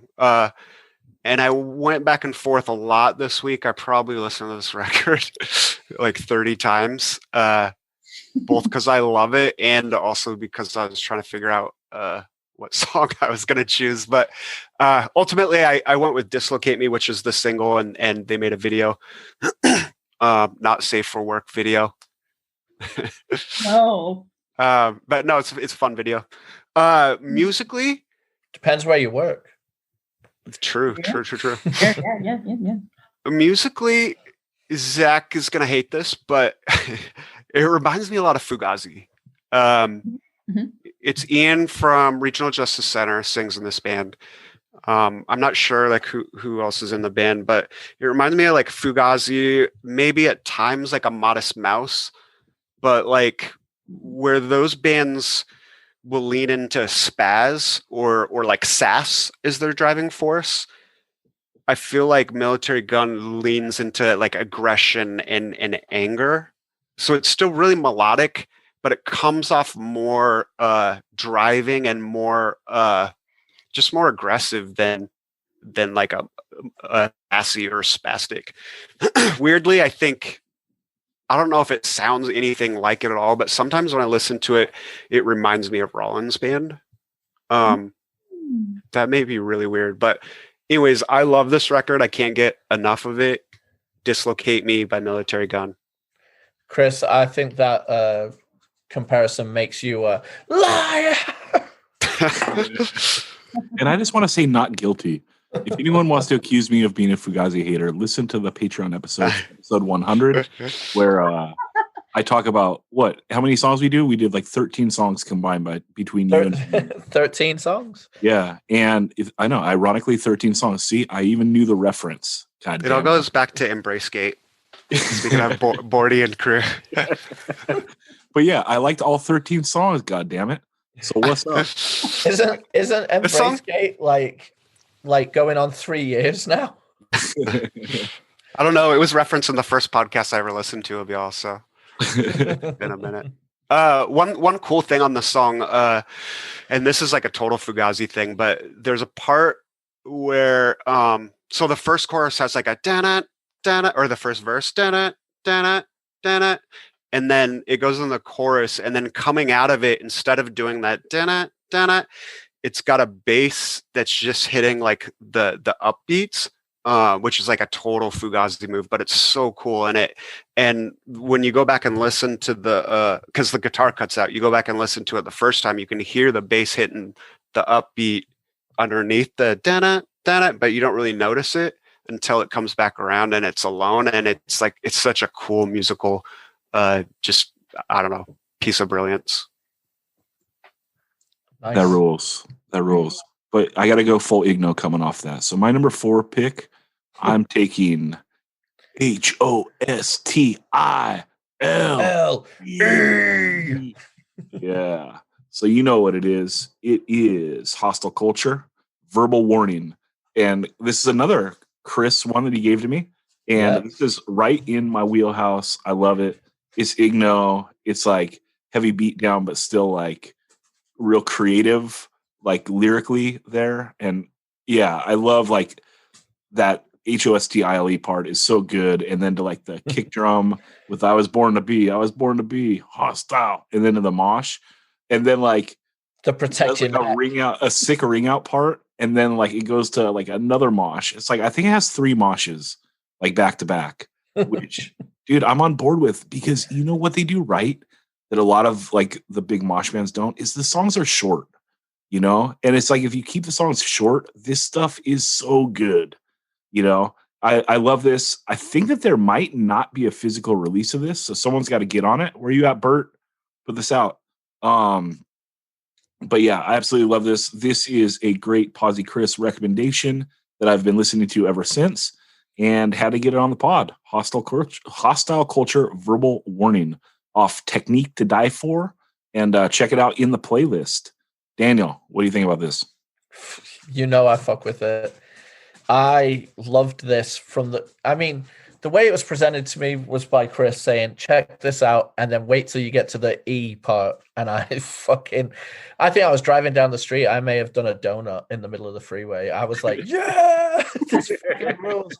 The thing that now having listened to it for a good 6-7 months and like loving it, I love the protect your neck bitch part 2. Like, it's so fucking Igno. It's so sick. I don't always go Igno, but when I do go Igno, I want it to be Igno. You know? And but it's got heart, you know. That's the great thing about it. Like, it's really fun, and it is my definite standout of all of their songs because of the creative way that they loop you in, like with the catchiness and the fun. They're the fun parts, you know. They're making those like crazy parts really actually fun. So yeah, I like it a lot. Yeah, I think it's great. Okay, Steph, let's go to you for number 5. Have you heard that band, Steph? No, I haven't. You guys are talking about this now, and I'm like taking my notes. I'm like, oh, I have to check this out. I'm looking at their Spotify right now to be like, saving this for later. Yeah, it's rad. Someone put it out. What the hell? It's rad. They, I think they're in the lab trying to get some more songs out. But sick band from Philly. Love it. Hell yeah. Okay, Steph, let's go to you for number 5. Okay, number 5. This was another band that I had listened to, and like, to be honest, never really resonated with me because it was just never my particular flavor of hardcore. But they did this release, I believe, in May, And it was fucking dope because it hit a lot of those points of substances for me that I really like. And so it was their opening track, La Injusticia by Xibalba, was shockingly a song that I really loved and immediately caught my attention. And that whole record caught my attention. What was really sick about it is that it is, I feel like I remember all of Twitter collectively blowing up, being like, yo, this record rocks, being Mexican rocks, singing about this shit that resonates with us rocks. Like everyone was like, I have never been more proud to be like Mexican in my whole life before. Like it was so sick to see everyone get really into it. And like, I really like when a band can have a focus like that. And so, like I said, like Xibalba is like a great band. It just they never really like resonated with me or never really stuck with me. And so their record is like, you know, it looks like a Mayan temple that's on fucking fire. That's like all this crazy hellscape shit going around it. And like all of their lyrical content is like super brutal, but about like these things that like happen to people and like all these like very real problems, especially for like Mexican kid, like, I don't know, people who are non-white. And it was just cool. Like it was very unabashedly like to the forefront. We're hella brown. What are you going to do about it? Like, you know, it makes me think of the same kind of stuff that like Los Crudos does, right? Like, you know, hell yeah, we're that fucking spick band. Obviously not the same thing, but like it resonated with me in the same sense. And I found myself like writing for that record. And that opening track is just super ignorant. It totally grew on me. And it was just one of those things that like I listened to like on repeat. Like I wouldn't even listen to the rest of the record because I was like, nope, we're doing this again. That rules. The whole record bangs. And it's amazing because it's fourth LP, you know, and like all their output has just been so solid and so punishing. And the production on this record is just awesome, and it doesn't let up. You know, I listened to it a lot when it first came out earlier this year, and then someone was playing it in the shop the other day, and I was like, what is this? And they're like, yeah, it's a Balba. And I was like, fuck, I forgot how ill this was. And the whole thing just pounds. And I'm kind of the opposite of you, Steph, like of not just hitting a track over and over. Like this is one that I kind of like to listen to it when I know I got time to like listen to the whole thing, just because it's so punishing and it sounds so good. And like, I don't know, I like it on like on a longer drive. Like if I want to listen to the whole thing. So it doesn't lose my interest at all, which happens a lot for heavy bands that have some longer songs. For sure. And that's just a testament to them. Chris or Daniel, you have anything on this? Well, I'm just happy that, you know, that this is mentioned because Nate is probably one of the most giving people in hardcore. Yeah. Has done so much for everyone. Does the benefits for the children in need every year. Just a selfless, amazing person who I've seen as a young kid go into shows, you know, and he's still just putting out top shelf, amazing music. So respect. Yeah, hardcore MVP for sure. Yeah. Sure. Did you guys see? I think just today they announced that they were, you know, the hardcore scene together through his efforts and others, I'm sure, as well as all these bands raised over 35 grand for families in need for through the shirt toy drive shirt benefit thing. So sick. massive respect. And God, there needs to be, you know, an army of him. Yeah. He is one of those people that if you know, there's young kids coming in the scene, do you know who to be like? Be like Nate. It was funny because the first time I actually spoke to him, he messaged me on Instagram because I used to play in this punk band and we had gone on tour in Cuba. And he messaged me and he's like, hey, are you the person who went on tour to Cuba for like a couple weeks? I found pictures and like I see a lot of pictures of you and you're friends with like Ian and a couple of our friends. And I was like, am I being fucking punked right now? Like, why is like Nate from Xibalba like this person that like all my friends know and that like I've never met, like messaging me out of nowhere. And it was so like such a lovely human being to talk to. And like, it was kind of cool because like now that I have like some, you know, like sense of like how people are and like just seeing all the stuff that he does. And like he was trying to, I think he was trying to get an understanding of like how to do the same things to go and play in Cuba. And it was really cool. And it just like, this is also one of those things where I see really stand-up human beings doing really fucking cool things. And I'm like, I ride extra hard for it. Yeah, it's hardcore at its best. It's the best of hardcore. Like Yeah. giving back. And like, you know, from a dude that's in like an ill band, you know, like he's not just a band member. So fucking sick. And Daniel, let's go to you for your number 5. Okay, this one is going to be a shout out to the guy who speaks at the beginning of every 185 Miles South episode. The Australian dude from Google Translate.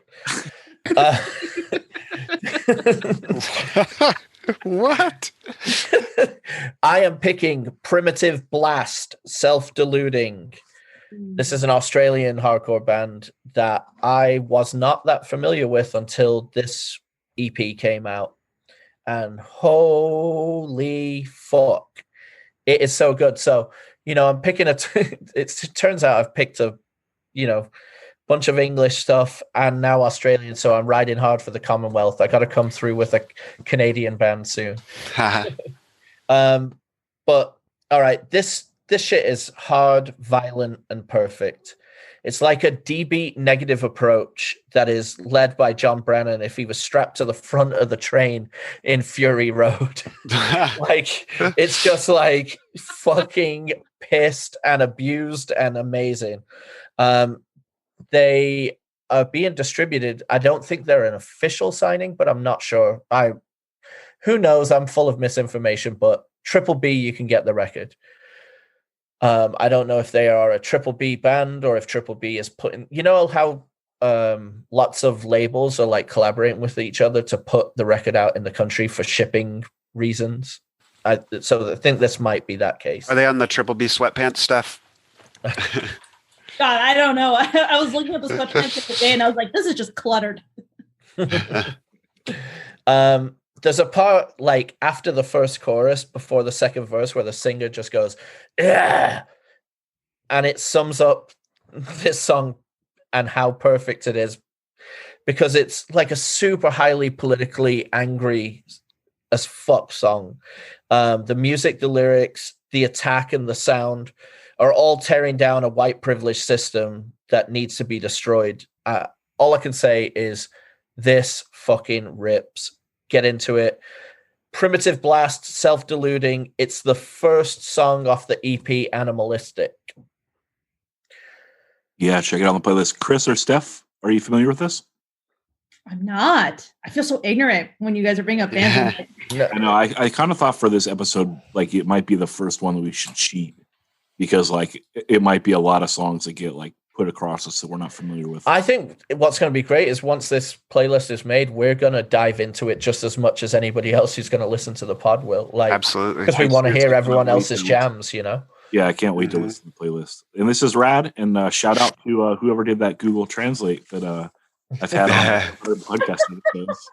Yeah, this record, this band's cool. Like I haven't given them enough time, but someone was telling me about it. I think maybe Jeff, who drums in Change, toured with them with one of his other bands, and was talking about how awesome they are as people or something like that. So I checked them out, and yeah, it's really cool.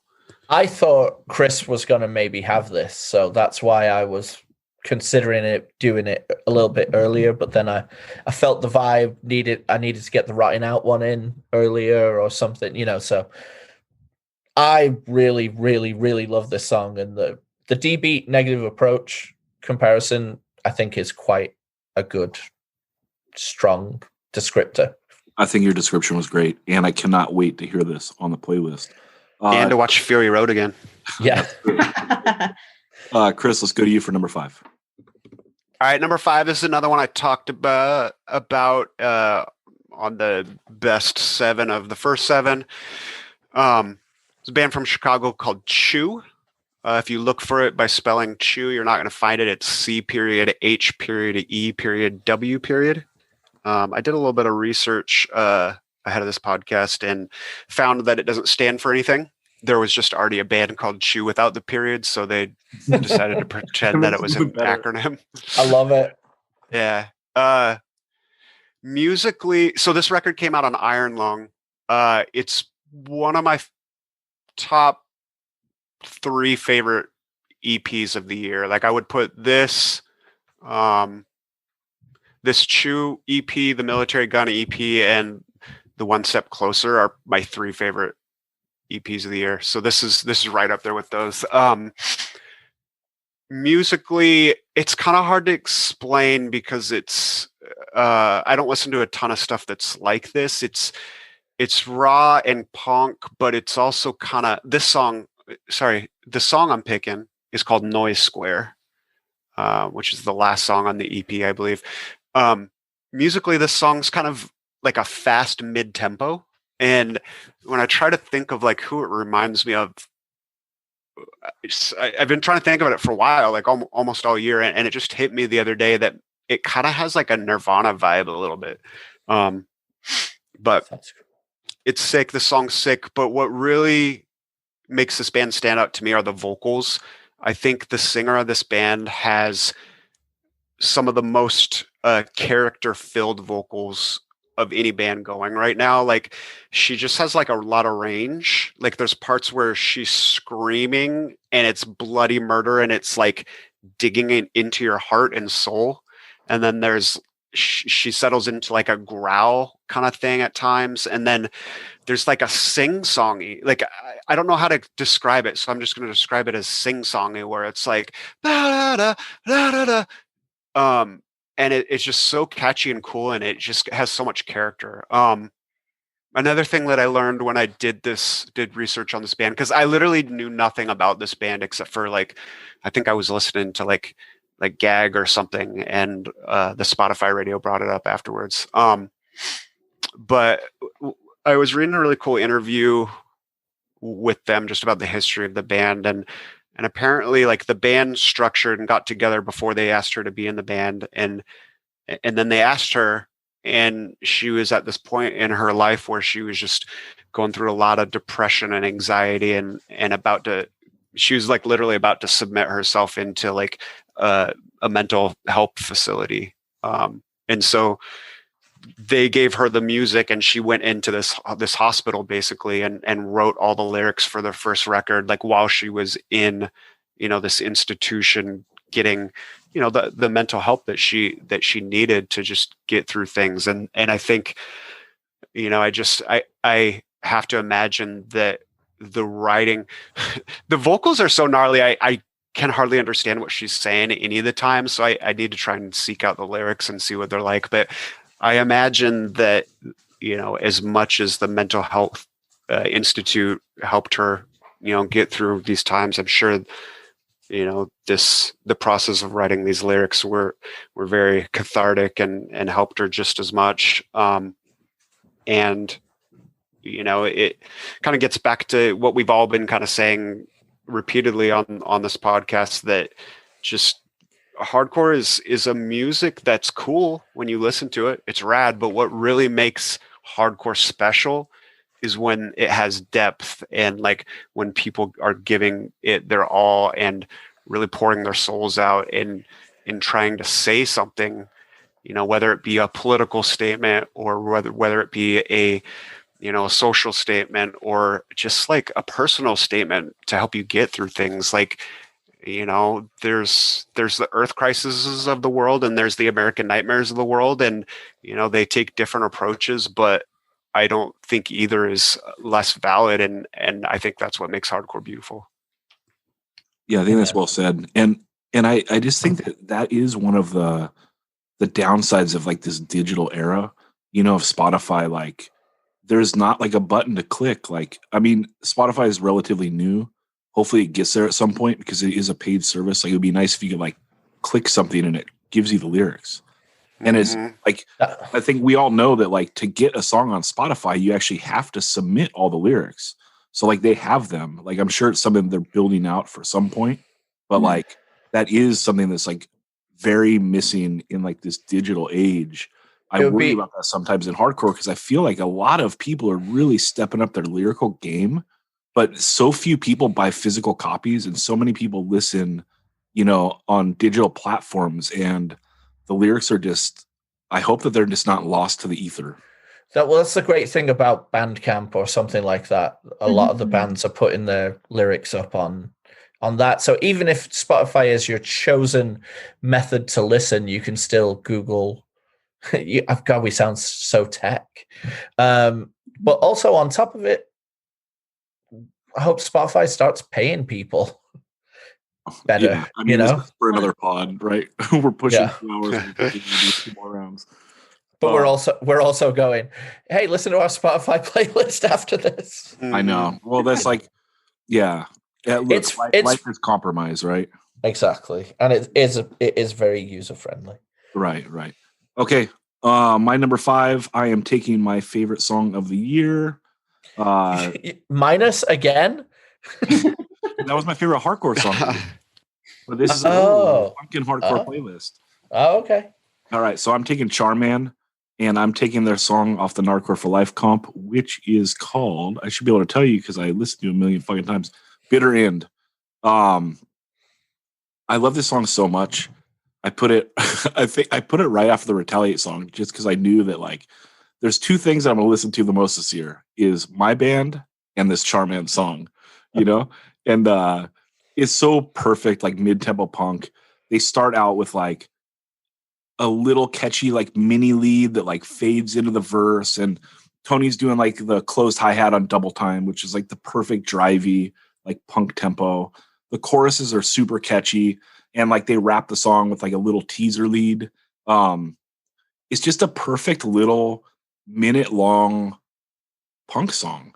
Kind of like how you guys are talking about like loving Chubby and the Gang so much. I think people are sleeping on Charman a little bit, and they're a band from like the Ojai area. They got like all the scene veterans of the band. John Glue from Nails, Tony that played in Control, Annihilation Time, Zarian, old school hardcore dude, and his brother. Stage diver. The ultimate stage diver. If no one was going off to a band, like Zarian would be there going off to him. So he's the West Coast Clean Chris. Right. They put out an LP this year. And it is absolutely awesome. And maybe I'll stick it on the end of the playlist. We'll see.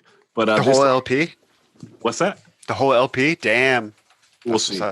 We'll see. I love it. I mean, I do love it that much. It's called Power of the Night. You guys can check it out on Spotify.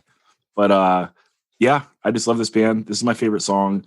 If my Spotify account wasn't eaten up from like playing it at the shop all the time, like this would have easily been my number 1 song. But someone was playing a bunch of like, I don't even know what like the music was when I looked at my top list. I saw everyone like sharing, and I was like, I don't even know who these artists are. It was like, I think one dude was using my account to play like a bunch of modern country.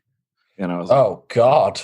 Like Toby Keith and no, because I know who Toby Keith is. I don't know who dude. I'll pull it up in the next segment and I'll tell that's you. for the country podcast. Yeah, we'll run it by you guys if you know who any of these people are. Like you better be riding a cowboy. Here you go. Jason Isbell. What's that? Oh yeah. I've heard of him. Or Drive By Truckers. I have no idea who that is. But anyway, it's a bunch of Jason Isbell. Whatever the fuck that is. Yeah, not Charman. Charman's the best. And check it out on the playlist. And Steph, let's go to you for your number 6. Can I say something on Charman real quick? Please do. This is a band I hadn't really heard of. And that I heard you guys reference them on the podcast from time to time. But when the Nard comp came out, like this is a song that really stood out. Like this is one of the best songs. I agree, one of the best songs on that comp. Like I was like, whoa, what is this? And this is that Charman band they're talking about. Cool song. Yeah, you got that Posy Chris approval. You know you love that. Steph, let's go to you for number 6. Okay. Number 6, I'm kind of stuck with because these are both Kansas City bands. And I love everybody that's in both of these bands, but I gotta pick one. And I think I'm gonna pick the single Fantasy by Spine. Is that new one that just came out this week? Hell yeah. Came out like a couple of weeks ago, I think. Yeah. That's they have I think it's like their single before their LP comes out, which I believe is going to be next year. But I fucking love Spine so much. That was another band that I didn't really listen to up until I got to see them play at This Was Hardcore. And I was like, oh, fuck. This is absolutely such an outstanding band. And I had the luck of getting to play with them on a tour at one point. And so I just thought it was great. Like I've been waiting on their new LP for a while, and I've been wanting a taste of it for so long, and for them to just give me this little morsel. That's just like, it sounds like all of the newer Spine stuff, which is just so like, Antonio's vocals are just so terrifying and so spooky, and the guitars are just like crazy fast. The drums are absolute insanity, but it still has like a discernible rhythm that you could follow, and like you want to punch the walls and you want to kick in the floorboards and stuff. And it just makes me excited for the stuff that they're going to come out. Like, I'm honestly kind of mad that I got a single and just not the LP, because I just want the whole ass LP. The artwork is sick. It is so... Awesome. They always have really interesting artwork, and they always have really cool stuff. Yeah, I'm super excited for it. Like, I know it's going to be great, and knowing, like I know Antonio quite well at this point, and he and I get on quite a bit because we talk about like different types of like we're very big into like different types of music that like culturally have always been part of like our cultural background. So he's like Cuban American and I'm like Mexican Canadian. And so like I always go on about like my love of mariachi, and he just like straight up loves like merengue and like fucking, what am I missing right now? Just like the kind of shit that like you go down to the bodega and that's the shit that you were hearing on the radios and stuff. Like, just absolutely loves it. And I love that he has a lot of that kind of sprinkled into his shit and like sprinkled into this record specifically. I know he talks about pulling quite a bit from those roots into this record, which I'm just like, again, it's got the substance. It's got that like little bit more there for me to just like eat it up. And I'm so excited. And it rips. It's so cool. I'm pissed that there's only one song and there's not more for me to listen to. So I just have to keep repeating it. And it's gonna be on a single. Like, drop one song and it would be called Single Fantasy. Hell yeah. No, it's called Fantasy. It is the single. See, I initially thought it was called Single Fantasy too, and I googled that. Oh my God. And because I thought that was a play off the John Lennon Yoko Ono Double Fantasy record. Oh, awesome. Great thing about this, they're going to be label mates with Posy Chris on Bridge 9. Hell yeah. Yeah, they've done a couple records with Bridge 9, I believe. Sick band, awesome live. Their singer is low-key fucking hilarious. Like, he's the funniest man on stage. Like, I don't think I've really interacted with him much off stage, but like he's one of the funniest, like weird, like casually like funny. Like he'll say something kind of deadpan and I'll just be like cracking up. How about 0 to Weinberg? What would you rate his comedic skills? Well, he doesn't have the brevity of Weinberg, but it's pretty legit. We got to introduce him to Daniel so we can have someone new to roast Daniel. Oh, God. But Daniel, let's go to you for your number 6.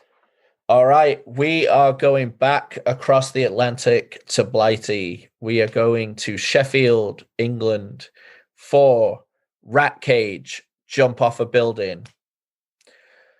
This is on the Rat Cage LP, which is also on La Vida es un Muse Discos, which I think might be a label done by Johnny Takeaway from Hardskin. I think he might be the person behind the label, but I'm not positive. But this is from the LP, Screams from the Cage. That's what people tune into, is for near facts. Well, this is like, when when you want to get somewhere and the only thing that's popping up on your phone is MapQuest, like none of the new Google Maps and stuff. That's the kind of info I'm giving you. Well, it's somewhat over here. Anyway, you circa 2000 MapQuest. Matt's dropping. Yeah. Dan is dropping pins. But what I will say about this is, it's really funny. I'm picking all these songs that are considered D-beat, and I'm not even like the biggest Discharge fan at all. But all of these Discharge influenced bands I am fucking with. This is like Y era Discharge meets like SSD. Really, really, really, really pissed off hardcore. The mosh part on this song is everything. It's everything I want in a mosh part. It's fast, ignorant, groovy, pissed. The stop starts. It even sounds a little bit evil. It's really genius. It's so fucking good. They've been killing it for a few years, but this LP I think is the pinnacle of what they've put out so far. They even did a limited release with beer mats that you got, like Rat Cage beer coasters, Daniel promptly burned his. I didn't get that pressing. I waited for the second press. I will not buy your beer mat, sir. No, I seriously, if you haven't heard this, like the artwork is fucking sick. It's yellow with a rat with a chainsaw, like smashing up the prison cell he's in. It's so fucking cool. And if you've not heard this band, Rat Cage, I highly recommend you do. Everyone's going to hear it on the playlist, so that's what's up. Chris, let's go to you for number 6. I heard that band for the first time like 2 days ago. No Echo did a list of their favorite records of the year, and that was on there, and that was one that I hadn't heard yet, and I checked out, and it's pretty raging. How come Really it didn't good make stuff. your list? What the fuck? Too new, man. And I was too busy listening to that Military Gun record, on Which you only heard the day before. Yep. For sure, man. Yo, Ian, you got to give a little space for the other bands, bro. All right, number 6, Chris. All right. I'm hitting this well again. Another one I reference from. People are probably hating hearing me say this again, but from the first 7 podcast, my favorite LP of 2020 is the Be Well record, which is the singer of Battery's new band with members of Bane and Fairweather, supergroup band, but they really bring it. Like this record is start to finish, like, I like to say that it's like the record that we all need in these COVID times. It's very introspective, very, all the songs are about depression and coping with depression, and it's very open and honest, in true like Brian McTiernan fashion. He has a way of just saying things so simply and so beautifully. I think of the expression like the economy of words. He's able to just say something that is so just pierces your heart. But something that he's picked up since his Battery days when he was like 13 years old or whatever, he's really kind of added a little bit of a poetic element too, which I think is kind of cool. He doesn't write it too hard. Like, what every song's about. And it's not coded messages and slowed down songs. But it's beautiful and thoughtful and poetic. I'm picking the song Confessional, which is the same song I talked about on that podcast, but it's just such a great song. I mean, it's a song about a father who has a young daughter. I think she's maybe 12 at this point, somewhere in there. And the song is about him coping with his own depressions and hoping and praying that the chemical like imbalances that he knows he has are not passed on to her, and that she won't never have to face like the way that he feels, and it's just so devastatingly beautiful and heart-wrenching. But it's not just a sad song, you know. It's a hopeful song, and this record, while it touches on very heavy, you know, I will say maybe not quite to the extent of like An American Nightmare, as far as like, I don't know. It's different, you know, it's a different style, but while it goes that deep and that heavy, there's an optimism that makes it productive. And for me, like I like hardcore songs that tend to be productive, that tend to hopefully, even if it doesn't say it in the song, help that person get to the light at the end of the tunnel. And I feel like this record is helping a lot of people get through the light of the end of this tunnel of COVID isolation and anxiety and frustration. And it's a beautiful record. It's a beautiful song. It's maybe my favorite song of the year, but I saved it for last because that One Step Closer, which is maybe right in there, they didn't have any other options, so I didn't want to have to pick the Turning Point cover. Be Well, Confessional. Yeah, it's one thing to like be able to paint the picture of the tunnel, right? Which is very hard to do still, and it takes like a lot of skill. But it's like another level to be able to like paint like the glimpse of a light at the end. And yeah, he's such a good lyricist, and it's good to have him back in the game, you know, because I loved him as frontman for Battery. And this is ill. And spoiler alert, but it made episode 1, The Legend, Joe Revis's best of the year list that everyone can hear soon. Okay, I want to kind of start jumping through because we're at the 2-hour mark. But my number 6, I am going to take. I got to take a Rotting Out song. I love that this band is so fucking good. I love that their third LP is probably their best LP. And I love that they're a California band. The song I'm choosing is Unforgiven. The reason why I'm choosing it is I just think that it's just got so much California like oozing through it. And, you know, this has been a flag waving band for the state for a long time. I think they're one of the best bands. And this song with like kind of the, I call them like kind of alarm sounding notes, you know, like that. That is so inherently California, back to like the beginning of like the second wave of like California hardcore. So ill. This is like an up tempo. I said it's an up tempo, mid tempo song.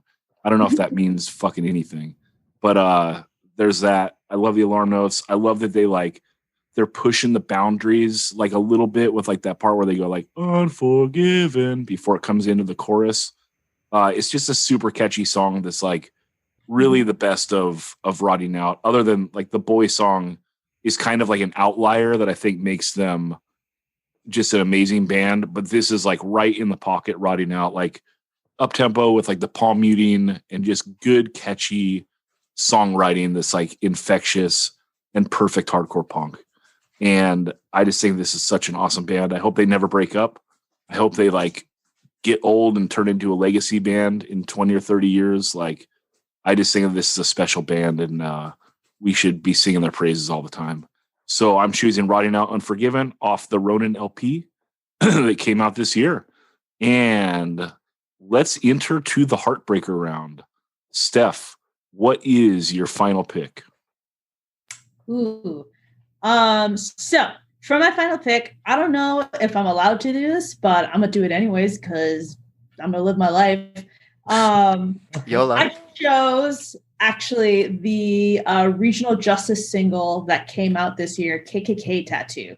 And so I wouldn't in any other circumstance ever pick a song that I would consider to be my favorite and put it on like a list publicly in any of the bands that I play in, because there's so much more that like I listen to that there's no need for that. Like I listen to my own shit enough that I don't need to be like, oh, we're this amazing thing. But you do know whose podcast you're on, right?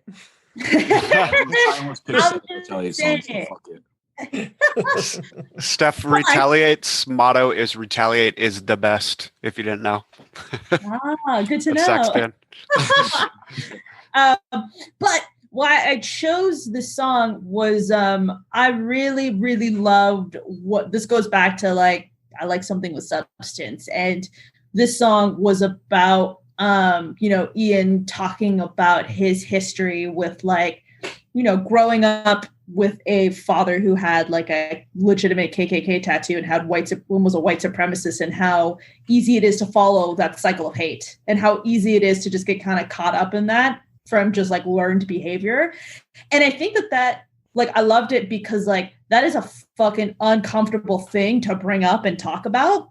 And I think going back to that like vulnerability, and especially like the vulnerability I'm starting to see from men within the scene, and just like these kind of really fucking uncomfortable things that we don't want to talk about. And like, at the height of, we're talking about, like Black Lives Matter, and we're talking about all these issues that, we've been completely not given the platform that they've ever needed. And it felt like it was fucking super exacerbated with a pandemic happening, or at least rather bringing them to light. Like, I do love the fact that somebody can like bring up this kind of shameful aspect of their like a shameful aspect of just like their history, and how fucking easy it is for any one of us to kind of follow like just something that's really destructive, and something that like fucking ruins your life and makes your life miserable and can really fuck with you.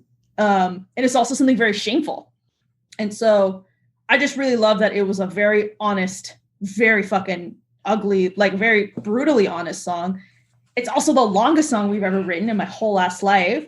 And so we're going through this, and it just feel like the way that, it was written and the way that the song is structured, like it feels like someone's like taking your head and dragging it across the gravel and just like will not let up. And I feel like that feels to me, it feels a lot like that uncomfort you have with having to face a thing that could have just as easily been you when you grow older.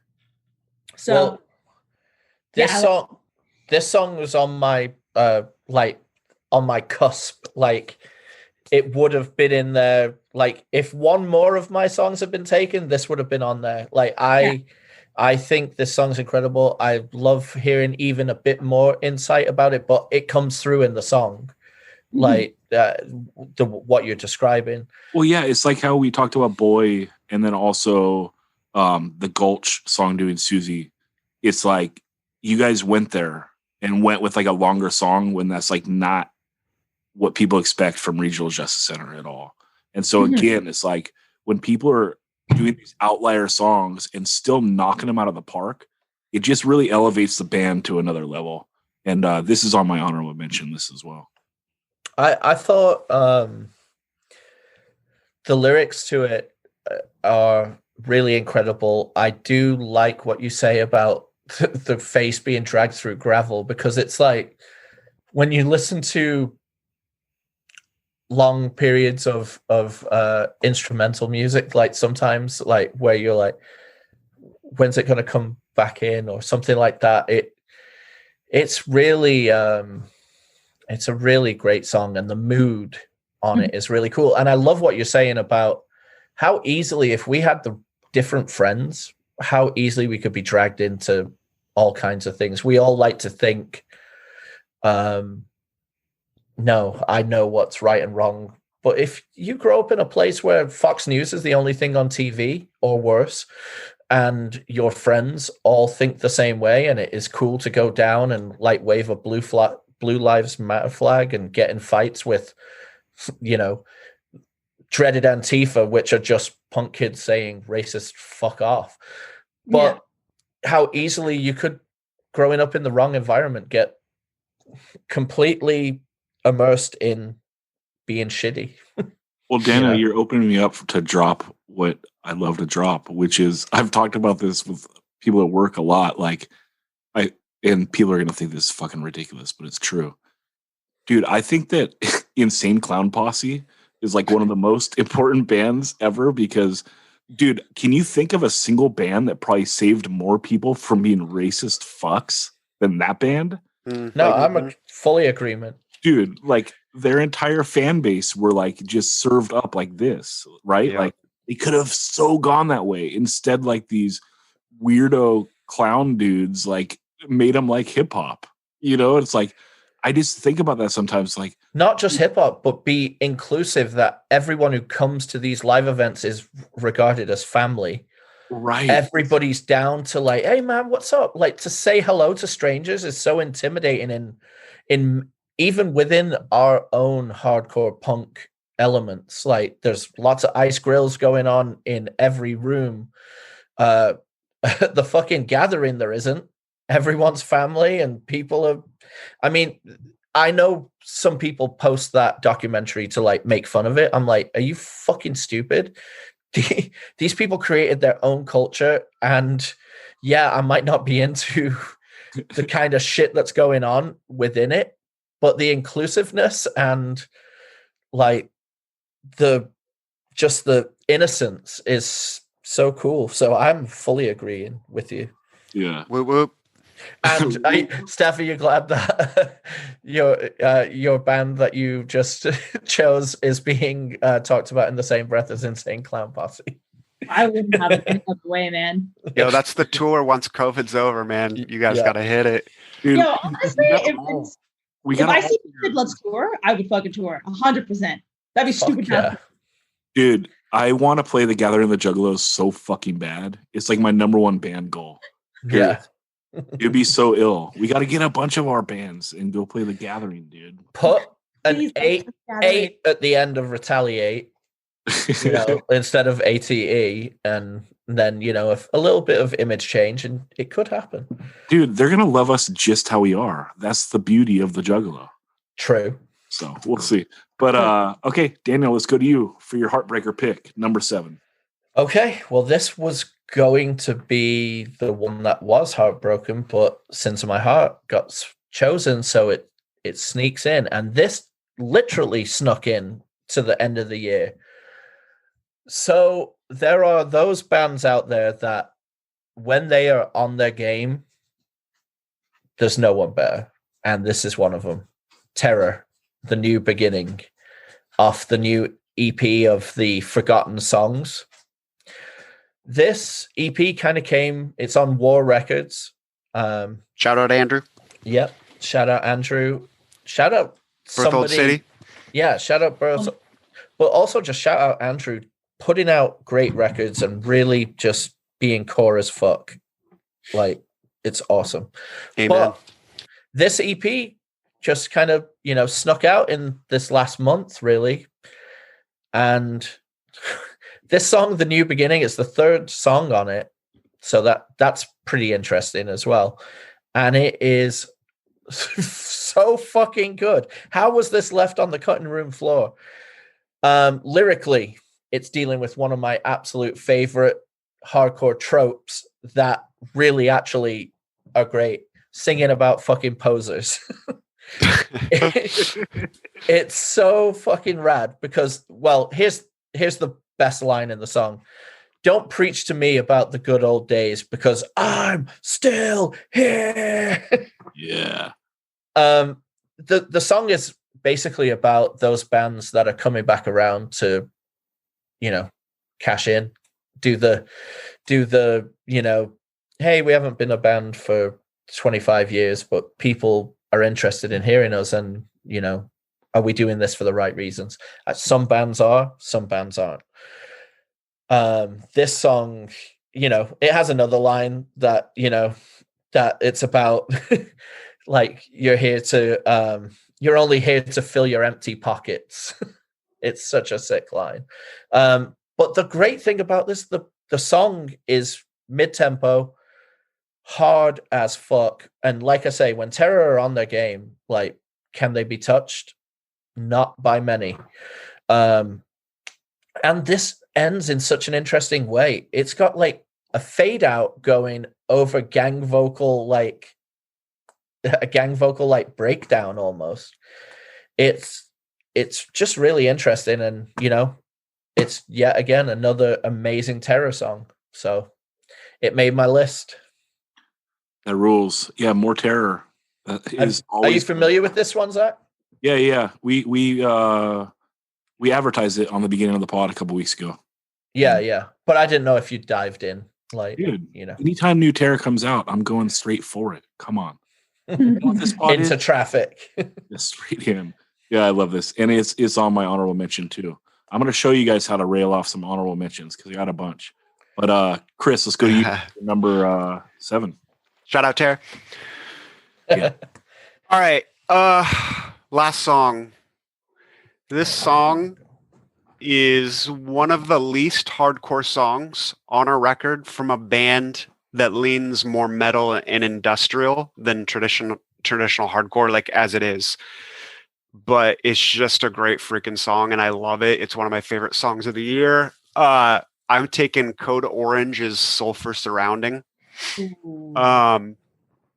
Reba has an insanely amazing voice. I know, she hits a lot of range in this band, and then she has, her other band, I don't know if they're still around, but Adventures, which is cool, and it's more like pretty, but this is what I love, and this is what I wish I could hear more of, is these heavy like metal songs with her beautiful but like angst and rage tinged vocals. This I'm a straightforward hardcore person at heart, and it took me a while to get into Code Orange. Like, I've always respected them for what they are. They're one of the best live bands you can see.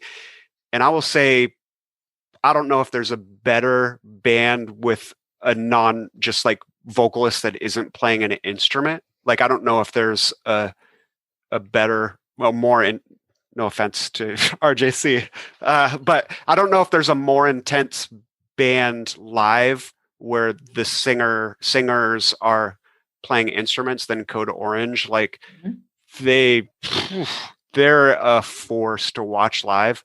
So I would never miss one of their sets. But like, first couple of records for me, it's not my lane. Like 100%, that's it. I don't have a bad thing to say about it, but it's not my thing. I love this new record. I think it's they kind of hit a few more things that swing more into my lane and not necessarily in the hardcore. Like, it's like the part of me in, 9th grade that was listening to Nine Inch Nails and skateboarding. And there's definitely some heavy industrial stuff on this record. I definitely don't recommend listening to this on the headphones while you're riding your bicycle on a busy street, because there's a lot of random aggressive sounds that you'll be driving and all of a sudden be terrified because it sounds like a car's smashing into another car right next to you. But this record is killer. The band is one of the biggest forces to be reckoned with in aggressive music, let alone hardcore. And this song, Sulfur Surrounding, is just so freaking cool. And to bring it back to hardcore, the breakdown at the end is so hard. I'm closing it down with this song, and this is my list. And yeah, that's all I have to say. I really came with a strong song, but then just like a super weak explanation there. But I think a band like this excels with like this level of production. This album sounds great. For sure. And not my thing, but good God, it's just one of those. It's one of those bands and albums where, even if it's not your thing, you can look at it objectively and just be like, God damn. They take aggressive music and they push it to the most aggressive extreme. And that may not be for everyone, but you can't deny that this is about as aggressive and intense as you can possibly make music sound. Chris, were you there to watch their set at the This Is Hardcore? Yes, so sick. I think it's arguably one of the best sets I've ever seen in my whole life. And I say this as somebody who I respect what Code Orange does, but it was never a band that I really could get into. But I'm in the exact same way. Like, I will never, ever, ever miss a set that they play, because every time I watch them, it's the fucking most aggressive, terrifying shit I've ever seen in my life. And this record, Yeah, it's funny that you mentioned like the scary bits because I made the mistake of listening to it going for a walk and like having like straight up dropping my water bottles. Hopefully I not in the got dark. hit. Yeah. It was awesome. I remember watching the when they were doing the live stream of it and just being like, I'm so terrified and I've never been more excited in my whole life. Yeah, they're an impressive band. Like I think that is the word that I would aside from aggressive, like impressive, they're one of the most impressive musical acts to come out of hardcore in a while, I think. Well, this song sounds too close to Suffer Survive, so I'm writing it off. Bonus points. There you go. Okay, my number. You asked Zach. You asked Dan when his last stage dive was earlier today. I'll tell you Chris. when mine was. Yeah. I'll serve it up for you, Chris. When was your last stage dive? Oh, I'm glad you asked. Change played a showcase in Barcelona called "Can't Keep Us Down," run by one of the greatest humans in the world, Gabby. And No Warning played, and I haven't stage dove in probably at least 2 or 3 years. I was considering myself in stage dive retirement, but as soon as No Warning started playing, and I saw how much fun our bass player Matt was having, I had to do some stage dives. So Hardcore Holy Ghost. Yeah. I got it. I like that it wasn't just one. It wasn't just one epic old man dive. It was multiple. Hey, no, there was definitely one failed dive. But there were a couple. I felt like there were a couple in there that I felt like were solid. Yeah, that's what's up, dude. Okay, I am gonna wrap it up. My number 7. This is that One Scene Unity comp came out this year, and a lot of people seem to enjoy it. And my favorite song off that was the band Simulacra, and the song is Fury. And this, I just wish there was more bands that sounded like this because I love the Hatebreed 7-inch and the first Hatebreed record so fucking much. And there's a million bands that sound like that sonically, but none of them ever got it right. That you got to keep the songs short. Like even Hatebreed never did it again because they kind of like evolved into a band like to be a big room festival band, and like what they do is amazing, right? But like Satisfaction and the 7-inch are just like perfect to me. And this fucking song, dude, is like they came out, it sounds like Hatebreed, and it's like they just do a short, fast part because they're coming right to the breakdown. You know, it's like a ring out into like a big stomp mosh, and then they like bring it up mid-tempo for a second just so they can like break it back down, and they're out in 1 minute and 8 seconds. And it's like, there's your blueprint, dude. Like, if you're gonna do this kind of band, 108, what's up? But yeah, if you're gonna do like this kind of band, like it is so ill if you keep your songs this short. I just beg you, keep it under 2 minutes. But if you're clocking in around 1 minute, then it's even fucking better. So this song is great. Simulacra, the song is Fury, and it's off the One Scene Unity comp that came out on From Within Records. And y'all can check it out on the playlist. Did any of you guys hear this or have any songs that you liked off this comp? I think I have another one on my honorable mentions. I have not. I've seen this comp floating around, but I haven't had a chance to check it out yet. I will definitely do that. Cool. Yeah, you can check out the song on the playlist. And some good other bands on it for sure. Yeah, it's a good comp. Okay, so we are going to do our honorable mentions. I will go first, so I can just rail these all off. It is going to be the band and then the song name. And I'll go as fast as I can because I got a million.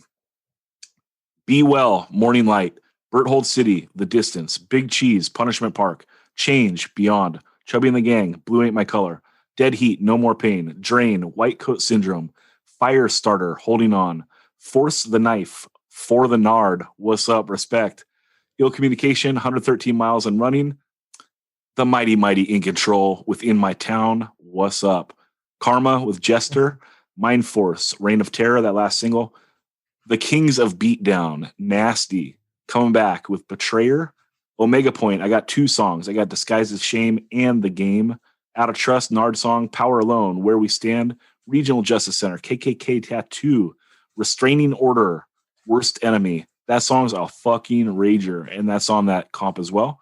Rotting Out, I had a backup song, Stones, Spirit World, Pagan Rhythms. Shout out Bert and Aaron. Get that LP. Stepping Stone, Escape the Junkyard, again, same label. All right, Tsunami, YAB, Gatecrasher, Feds Watching, Mind Your Business. 4 Tsunami songs this year. You're fucking stoked. Take Offense dropped 3 songs. I chose Cause and Effect, Terror, The New Beginning, The Fight, Clenched Fist of Human Greed, Tuning, The Lost War, World Be Free, No Harmony, Zabalba with Santa Muerte, and there's some Retaliate songs. I got La Janelle, Cages, Infidel, Note to Self, Disgrace, Your Pride, To My Friends, Before We Lost, Bite It, Put Your Faith, Earth, Dedicated to Episode 1 and The True Believers, and Lifer. And then also, got it, the whole record. Shout out to Daniel Sant coming out of retirement and doing the song No Vultures with the 185 Mile South crew. Much respect. Dude, And, Dan, your vocals are awesome on that. I love it. How's this not on everyone's list? What the fuck? I'm waiting for the vinyl to count for next year. Oh, okay. Yeah. All right, Dan, let's go to you for your honorable mentions. Okay. Rat Running Scared by The Chisel, which is a Chubby and the Gang offshoot. A bunch of fucking posers, according to Bordy. Totally putting hopefully him out. Not listeners of the pod. Yeah, I'm totally putting him on blast there. But dudes, I don't think you're posers. So, hey, smash that Patreon button. Turn Away the Bad Thing, the synthetic remix by Ceremony. I fucking love that Ceremony remix record. Like, it's very, very new wave, but Dan, so Raylan, good. we're 2.5 hours, and I got 2 more people. Oh, I'm not doing 20 Damn. Boiling Point by Bib, Reason by Change, and KKK Tattoo, Regional Justice Center, Bootlicker, Spy, Mad at the World, Big Cheese, Midnight Death Ride, Rat Cage. They almost got on here twice. The end. Yeah, love it. Steph, do you have honorable mentions? Yeah, but my honorable mentions are hella small, so let's do this. I got Obsession and Disorder by the band Devil's Den, based out of Kansas City. Their whole record's incredible. Tsunami is YAB, and the entirety of the Initiate LP that came out this year. But if I had to choose, it would be their song Lavender. Can I also just say, Tsunami's a given. Like, this is 185 Miles South. All 4 Tsunami songs are a given. I was surprised none of them made it onto the proper list, but it was that it goes without saying. Yeah, it's the same thing when we did the NorCal list. Like, God tier stuff that cannot be understood by mere mortals doesn't get discussed. It's like it's Wayne's World-esque, right? We're not worthy. We're not worthy. Yeah, exactly. Chris, let's go to you for your honorable. For most of these, I didn't pick songs, but I want some bands I want to give some shine to who put out killer records this year. The Chain Reaction record, Steph's label mates on with Punitive Damage. That's Bjorn from Bjorn from Rise and Fall. It is killer too. Chris put me onto it. Great terror vibes. Yeah, it's a cool record. My initial read was like very terror influenced, but they cover a lot of other ground that I think makes it like its own thing. If I was to pick a song, I'd pick Power Corrupts because there's a part where it breaks and the music cuts out, and just like excuse me, just like World of Pleasure. Sorry, I have a little something in my throat. Just like World of Pleasure, but instead of vegan straight edge, he screams "Power corrupts" into the breakdown, and it's so sick. Punitive Damage 7-inch rules. Steph, your vocals are awesome. I can't wait to hear some more songs. Psyched that the last 3 shows I got to see were your band 3 times. Oh, thank you.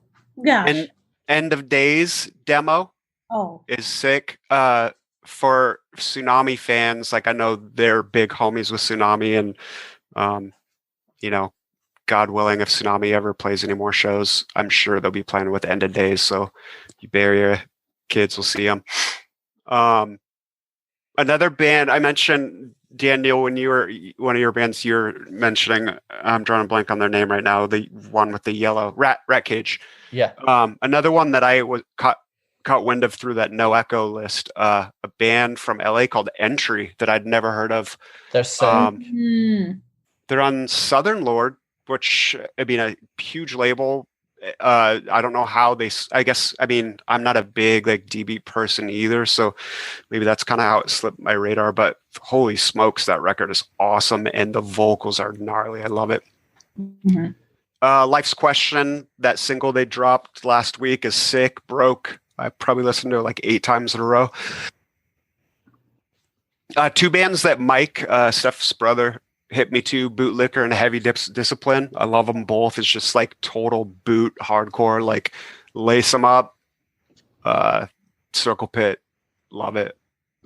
And then the last one I'll mention is not hardcore related at all, but one of my favorite hip hop records of the year. On the best 7, the first 7 I mentioned, J Grams. I love that still, but I have another one that I'm really been riding a lot for, and that's Sarok, and it's spelled SA-ROC. Hip hopper from DC. The record is called Sharecropper's Daughter. It's got so many bangers on it, but I would recommend Goddess Gang, Rockwell's America, or Revolution. And then just one quick note on that. We were talking earlier about how Spotify doesn't do lyrics. They do have a feature where if a band or a label or whatever submits it will have some parts of the lyrics where you'll see it, and then it'll kind of tell some like background behind the song. Highly recommend checking out Goddess Gang and seeing like the behind the song about just what that song's about.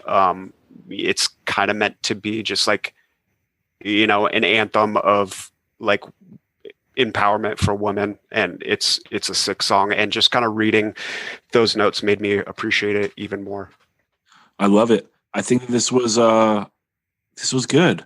I think all our picks were pretty spread out and we weren't stepping all over each other, so that is good. And I think hopefully a lot of people got well represented and don't feel like they got burned. I think the love was spread out like far and wide.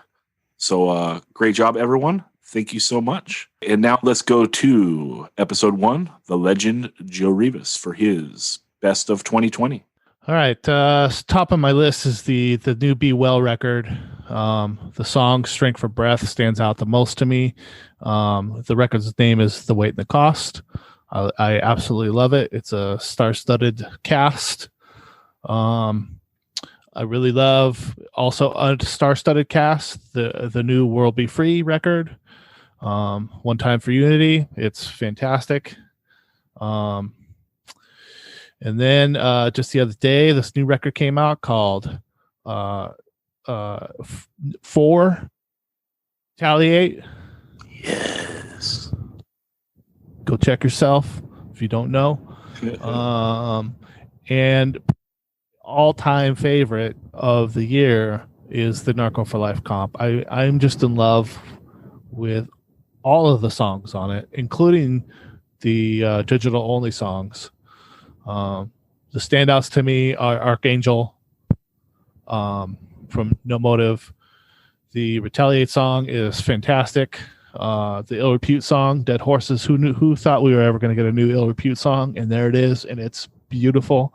And then the ultimate standout, The Game from Omega Point. Yeah, and that's my 2020 list. I'm going to throw one little more out there. My band released an EP this year, and I'm really, really proud of those 5 songs. In particular, the song called Nard Song that I had all of my friends in the scene sing on. So check that out too, if you wouldn't mind. Tell them where they can find it, Joe. It's up on my Bandcamp, on Out of Trust Bandcamp. Sick. Yeah, Out of Trust Bandcamp. And then also, I just want to shout out to that Keep Fighting song off the Narco song. I love that song. But, it should have been on the vinyl. I know. But, if we could, we only knew, but it's so hard. All right. Thanks for your list, Joe. You're welcome. Thank you. All right. And now let's wrap it up with Bedge with his best of 2020. All right. A lot of good stuff this year, and I'm not sure if it's because it was a great year or because that Spotify algorithm that everyone complains about has actually been working and suggesting really good music or music that I like based on other crap I listen to. But anyway, I'm going to go through the more melodic stuff, then I'm going to go to the harder stuff, and then I'm going to go to my number one, the absolute winner of 2020 record. So melodic stuff. Somerset Thrower, they have an album out called Paint My Memory. They are from Long Island. Super Crush is from the Pacific Northwest. They have an album that just came out called Sodo Pop. That it's the singer of Going Alone, and I think everyone in that band is people from the hardcore scene. It's kind of a teenage fan club sounding band. There's a band called Toner. They have an album called Silk Road. Charman from Ojai, California. Power of the Night LP. It's actually the best thing they have ever done, and they have been around for a long time. Spice, the last show I ever went to before the lockdown. Spice was the opening act, and the room was so dark I had no idea that the singer is the singer of Ceremony. And I thought, this band's pretty good. And then they put out an album maybe 3 or 4 months into the pandemic, and there is some incredible stuff on it. Dracula's Terminal Amusements LP, The Asthmatics. It's AZMATICS. They have a self-titled EP. The Fly Traps from Orange County, California have an album out called Wild Card. And the Reflectors are from Long Beach, LA area. They came out of a band called Images, who I first saw open for the Buzzcocks 15 years ago when they were all 15-year-old kids. And now they're all grown up, and their band is called the Reflectors now. It's a little bit of a lineup shift. They have an album out called First Impression. X, first album in 35 years with the classic lineup. They have an album called Alphabet Land, and 3 of these songs are actually old songs that they have finally recorded properly in the studio. It is a very good album, and X does not make... This is only the second album they've made since the 80s have ended, so they do not make albums very often. And then the last one in the melodic category is Higher Power. They put out an album at the beginning of the year called 27 Miles Underwater. And what I like about this band is they sound like Shift. And Shift is a band I saw in the 90s. And they're not a band I ever thought, anyone younger than me would ever get into enough to actually start a band that sounds like them.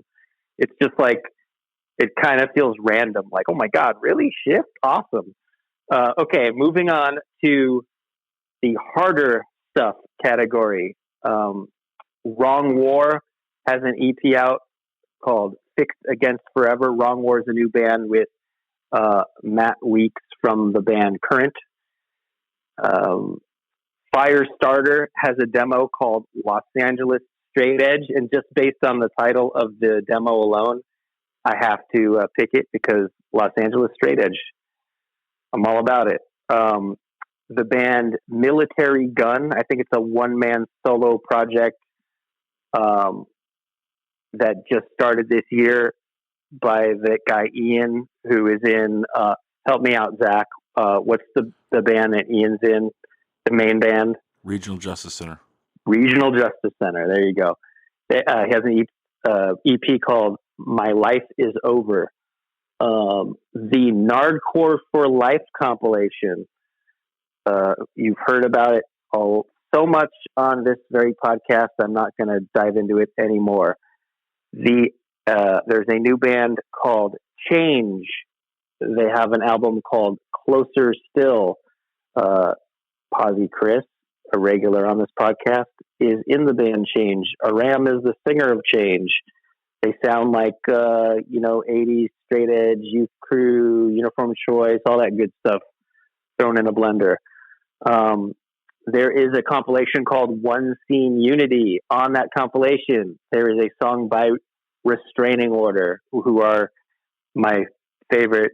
They put out my favorite record of last year, so this is my excuse to talk about them this year as well. So that comp, the song is called "Worst Enemy" by Restraining Order. There is a band from. They're either from Norway or Germany or both, but they are called Weight, Weight, as in, you weigh a lot, you need to lose weight. They have a self-titled EP. It sounds a lot like Leeway and also a lot like Underdog and Warzone. So if you like any of those three records, check that band out. Be Well, which is the singer of Battery's new band with some guys from Darkest Hour and Bane and some other bands. They have an album out called The Weight and the Cost. I like the song Morning Light from that album. Listen to that song. It's very good, front to back. If you like Battery, this is as good as any song Battery has ever made before, and that's saying a lot. There is a band called Long Knife. I don't know anything about Long Knife except that they sound like Poison Idea. So if you like Poison Idea, it's a 2-song EP, or I guess it's a single if it's only 2 songs, called Night of the Hunter. There's a band, I don't even know how to pronounce it. It looks like Fried EM, and they have an album out called Modern World, and it is just like the most like shitty punk rock hardcore, like they sound like they would throw stuff at you if you saw them live. I have no idea if that's the case, but it's lo-fi snotty hardcore punk, and it's very good. Because that's a hard little mini genre to pull off. I think a lot of times that doesn't work when people try to do that, but this works very well. There's a band from Washington, D.C., or maybe they're from Baltimore. They're called Truth Cult. They have an album called Off Fire. If you're a fan of Swizz or Give, check them out. The band Mind Force put out the most absurd thing. I think it's a one-sided 12-inch that contains 3 songs, totaling something like 3 or 4 minutes. And it's called 4 songs and probably 8 minutes. 4 songs, 8 minutes. Okay, that's a little less. That's not absurd.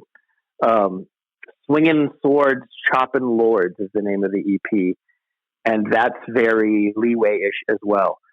The singer of Mind Force has a side project called Pillars of Ivory.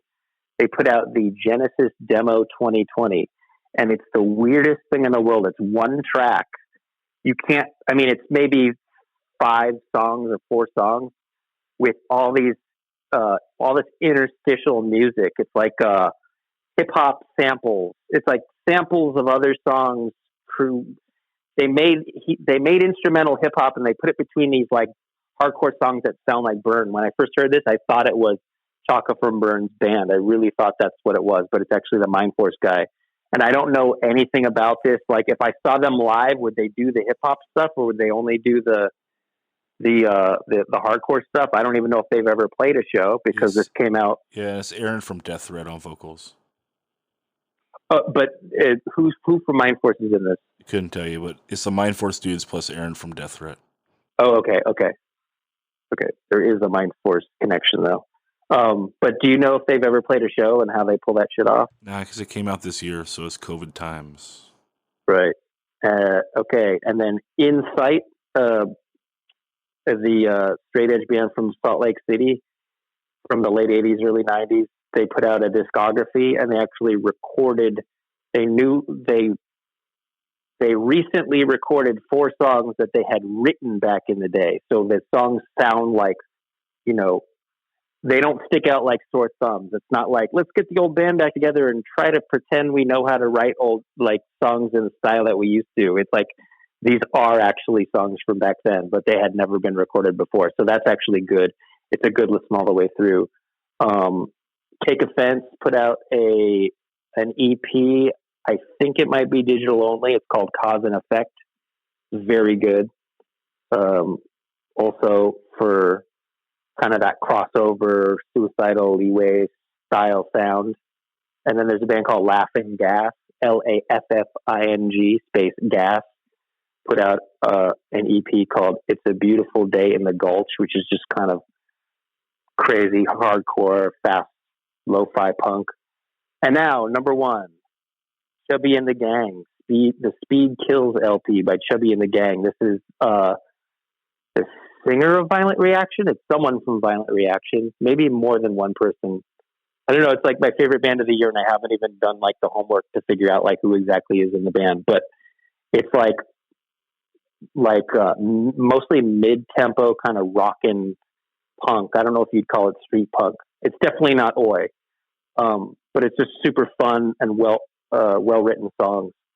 And that's that. That's what I got.